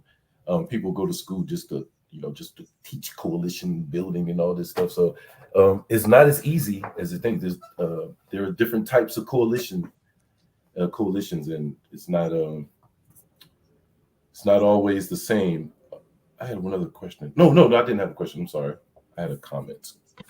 Or did we have another question, Bob? Do you have one more question? You had a question, and you said finally. No, I was just going to say, ask her for the final, if she had any questions for each one of us or us as a group or anything. I think Omnique was going to ask that, but that's all right. Yes, she was supposed to ask that. Sorry about that.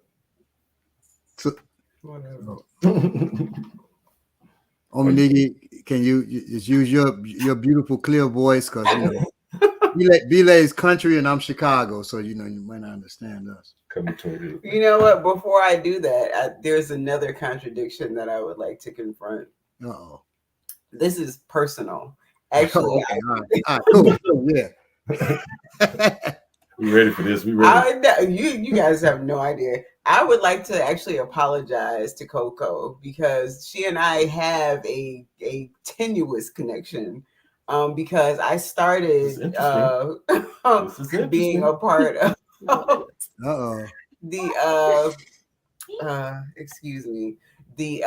I volunteered to be on a committee with her, and I have not followed through with going to the meetings. Right, that meeting we had. Yeah. So I apologize for that, sis. I really just got busy with work, and it's like every time the meeting comes up, I'm literally at work. So I hadn't had the chance to really get back into. I know we were talking about fundraising and all of that, so I just wanted to confront that as well, because it wouldn't make sense to not make mention of it. When you're right here on our show. So thank you. Appreciate that. I mean, I appreciate that. No, I do appreciate that. But, we have to also understand capacity. And as an organizer, capacity is important. And even in this case, the committee that, I was trying to lead and the work that we were trying to, engage with, as someone who was trying to lead it, I had to be available during a certain time. I had to make myself available and committed to a certain time, but leave it open for people to come in as possible within their own capacity. And I always think about that as an organizer. Sometimes we're so quick to judge people when they don't show up, or they're not always available. And I think, and I feel judged all the time because I'm a mother. And even today, I'm sick right now, right? Like, I'm real sick. I'm in so much pain. And, and one, I didn't want to cancel because I was like, I committed and I feel like I could get through this, but there's just so much that I can't do right now because I am really, like, I've been sick all week. Wow.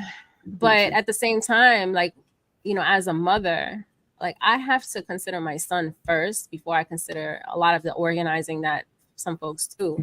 And I respect a lot of people who have that capacity, you know, to be able to show up and to be able to do more. And you know, great for them, you know, like I remember too when I didn't have a child and but I'm also a person who's involved in so much. Like I am literally like, so if you might not see me in one thing, just know that I'm over here, I'm doing something. And so I try to look at other people that way, right? Where I understand capacity, like we have to take care of ourselves first. Because if we don't take care of ourselves first, then how can we actually show up and be, you know, productive in the organizations that we're a part of? And so I appreciate you for saying that, but I definitely respect and understand. Yeah. No, we appreciate you for coming on so much. And I wouldn't have held you as long. We definitely appreciate it. Yes, you would have, Coco. Those who know me know that if you're sick, or if you're the most well you can be, which is pregnant, which you know a woman can be. Me and Belay can be that. But those things I don't play with. No, you don't play with that. I have students who get pregnant and they lie and tell me they're not pregnant. But I've had so many children. I have 9 children. I'll be like, "You're pregnant." No, I'm not pregnant. Yeah, you are. And because they know I'm immediately, you can sit and watch, but you cannot train anymore until you've had the baby, because that baby is more important than the training for martial arts. You can protect yourself. You've already learned enough, probably. Anyway, if you train with me for 3 classes, you know enough to be able to protect yourself intelligently. And that's not bragging on me. That's talking about the efficiency of the African martial arts, right? So you sit and watch, and you can absorb what you can, but you cannot get on that mat no more, because we're not risking that child. If you're sick, and I'm saying that as myself, who came out of the hospital 4 days after having a stroke and teaching, that was not intelligent, but it was good for me. It's not good for folks to do that, right? If you're ill, stay home. I go to class ill. I'm ill today. Otherwise, we were going to be in studio. And the last question was going to be, do you have any questions for us dealing with your self-protection, right? And then we work through techniques. But right now, if you said, hey, how do you real bear hug, and Belay real bear hugged me, I'd be pooping my pants. So no. Other type of questions, not technical questions, not today. Right. That's real. Yeah. Do you have any other questions other than technical ones? Yes. Right. For us. Yeah. I know no. one. First, I can already tell you how Nikki does her own hair. Yes. I believe it. I believe it. I believe it. Yeah. But I just first want to say, like, I really enjoyed myself so far today. So I really appreciate this. You know, like I'm really enjoying myself right now. And it's kind of, you know, the highlight of my day. Of course, like my head is spinning. But you know, but I think for me, like protection, you know, like what, and maybe you can talk to like communications. Like, what's your thoughts on secure communications? It's something that I think about a lot.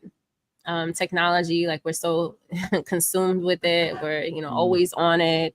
I try to protect myself, you know, with you know, as much as possible. But it gets overwhelming at times, and so communications, I think, can be a line of defense, and how we communicate, and so what are your thoughts on that in this type of work?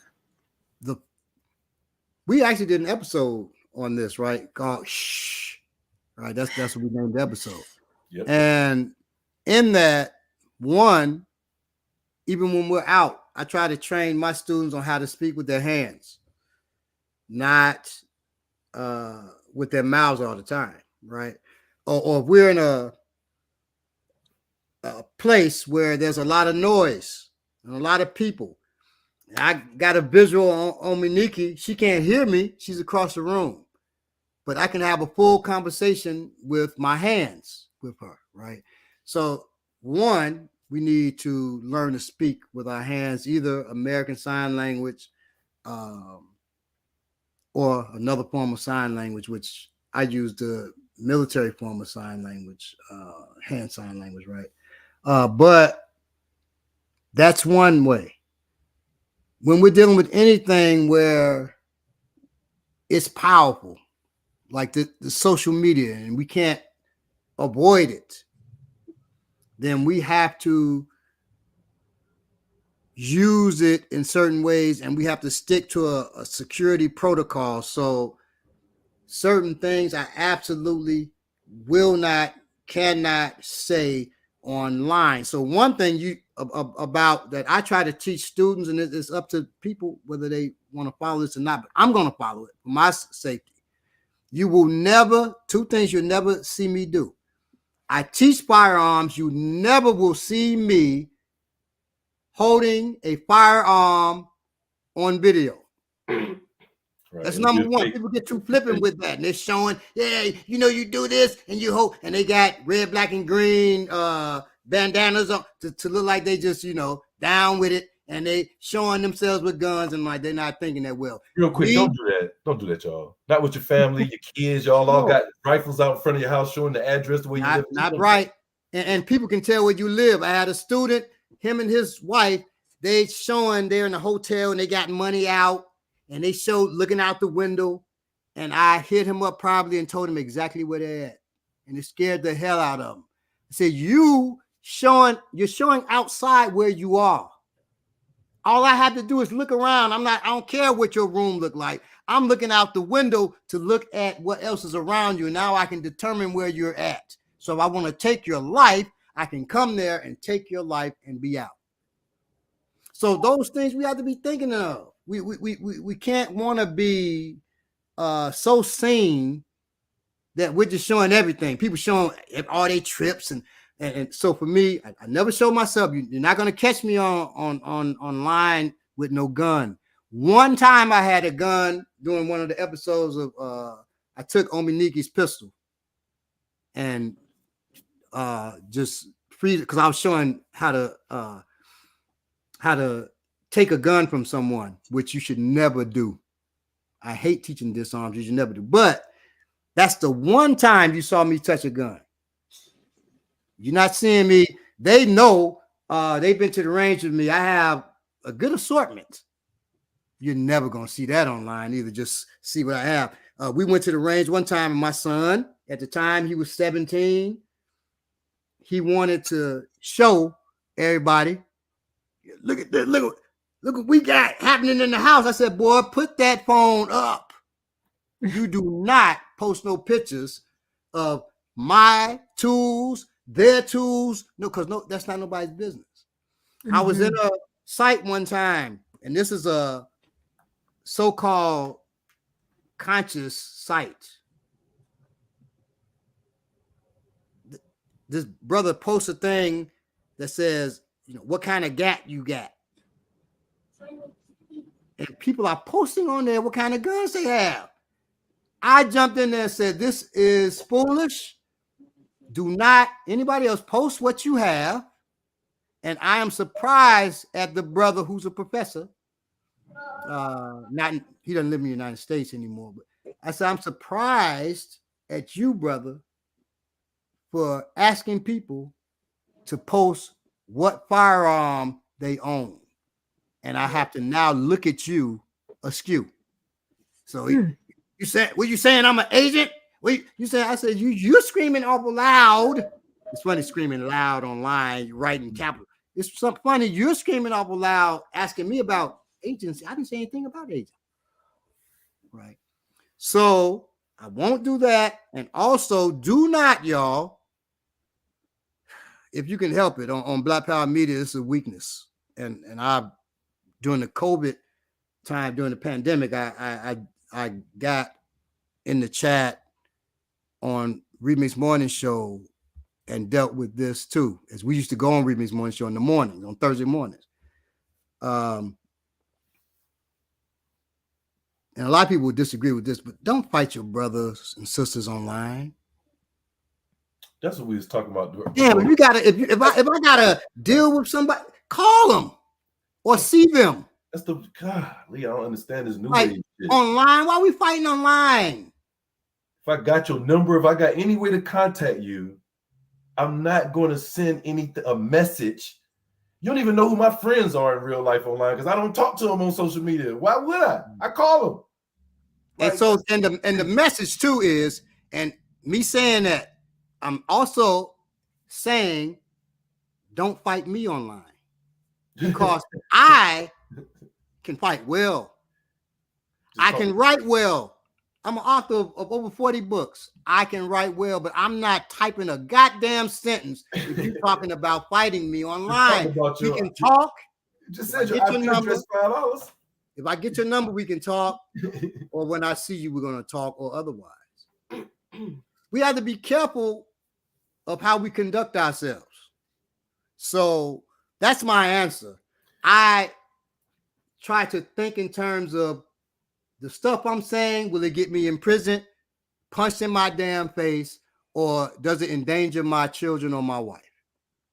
And those three things I avoid doing. So everything I write and say out here is strategic as far as that.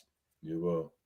I speak from what I feel, but I'm strategic because I keep those three things in mind. The things I say, I'm not going to get myself incarcerated. I've been incarcerated and I don't want to go back. And they told me if I come back in the state of Georgia, if I come back to their cells, I won't leave alive. Because I was teaching the people. And when I walked out with no shirt because a brother told me I'm cold, and they haven't given me, they give like sweaters similar to this, but they blue. They haven't given me my heavy top. I just have a t-shirt. I took my shirt off, gave it to him. Walked out of there with no t-shirt because I was leaving. I was getting my clothes. Walked out of there with no t-shirt. And they, it's saying my name at the time, what it was, but I won't say. Okay. And they told me, you come back here, we're killing you. So I can't risk that. Can't risk my family getting harmed. That's the only thing I fear. But you can't use it as a weapon against me for those watching. Just so you know, I must keep working at what I work no matter what happens. But that really those are the two. And I don't want to endanger my students either. I would add to what you said as far as communication. As far as communicating on your mobile device, because we are talking about all types of different communication, I would say that there is actual real cryptic text chats that you can download that you can use with friends, and they are, credible cryptic chats. Everybody, it's a popular one, WhatsApp, that everybody uses, but WhatsApp was bought out by Google somebody too long ago, so they can still. I believe Facebook. And Facebook bought WhatsApp. That. So it can be subpoenaed in the long run. It is crypted, but if something happens, they can get records and files and they can ask to look at that. While others that you can download are really crypted that no one can get access to except you and the person that you're sending the text to. Which nothing is better than being in person. Nothing is better than meeting up, keeping your phones in your car. Understanding how that works and how computers and stuff work, how ChatGPT, all that stuff, how it works, knowing that and just and navigating around those things when you really are trying to build and you don't want any interference. You want to leave all your electrical devices away from those conversations. Used to be a time when we used to train, electrical devices used to have to be outside of our class. Because of certain things that we would discuss. I think nobody even filmed. I think that's the first person that started filming, and I've still. He's the first person I allowed to film in class. It was like being with wild. My student Cool, it took him 7 years to convince me to put videos on YouTube. Twist that arm. I was serious about that. Coming out of the military and what I did in the military. And what I've done for God and country, which I don't talk about, they know I start crying because this government used me to a degree where, and others too. I know what they'll do, and so I was real and wouldn't speak on anything I did in the military until the 20 years, until that day. 20 years, I started talking. All right. Somebody now, I'm assuming 2Fs.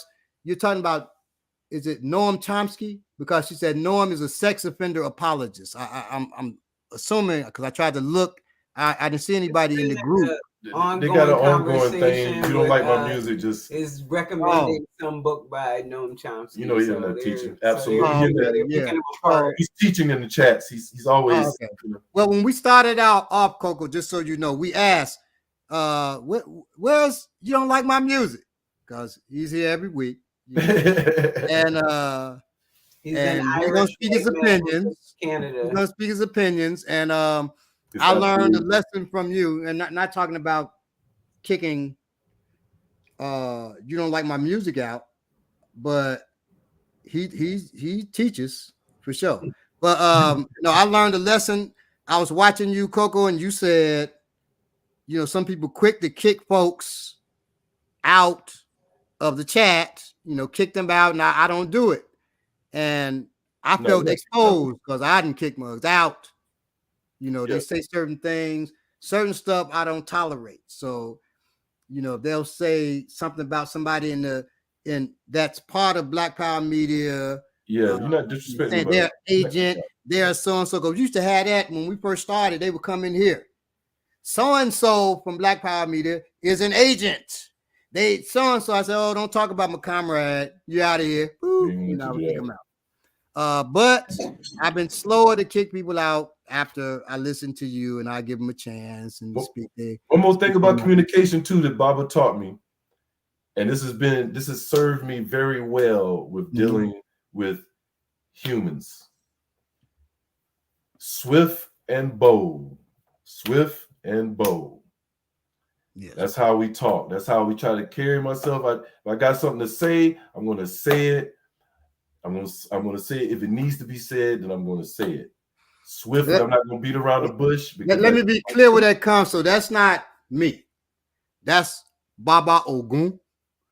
Yeah, Baba. So Baba Ogun says, warriors, he blesses the warriors that are swift and bold.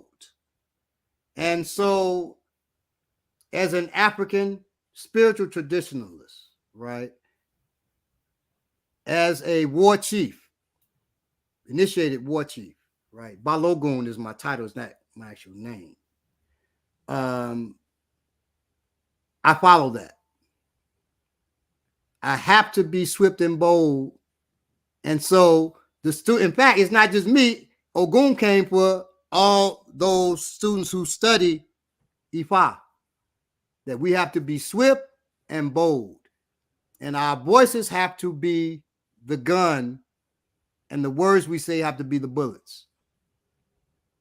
Right. So as accurate as we should be with our guns, we should be with what we say, what we write. As responsible. Because you're responsible for it because it can bring death. It can bring destruction, right? And so that's what it's telling you. Ooh, what a lesson. Well, that's Ifa. If you take Ifa literally, if you take Christianity literally, if you take Islam literally, you miss all the beautiful lessons that are in all the heavenly glory. All that heavenly glory. That's Bruce Lee. Stole that. Bruce Lee was a strong student of the Quran. So because he was a fan of Muhammad Ali, and Muhammad Ali was in the Nation of Islam, so they use the Quran. Whether you agree with the nation being real Muslims or not, Muhammad Ali at the time was in the Nation of Islam, and Bruce Lee was a big fan. His whole energy that doing that and the way he moved, that was based off Bruce Lee. For those who don't know, looking at Bruce Lee as Master Lee, he only trained for 2.5 years. He wasn't a master of nothing.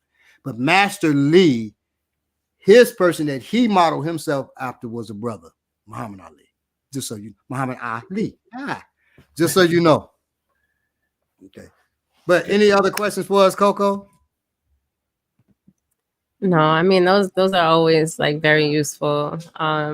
Especially because I always say like what you say can and will be used against you. And so everything that we say can and will be used against us. And we have to be, mindful of how we engage in these spaces online because we think we're invisible. And some people are. Like you can hide behind an avatar. We don't know who you really are. And, you can go about, but that's just, I think it just shows like who people really are by hiding.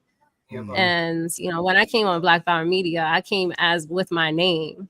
And so I knew that there was a responsibility to be on Black Power Media in the chat with my actual name, knowing that my comrades are watching. They be telling me like, oh, I saw you in the chat.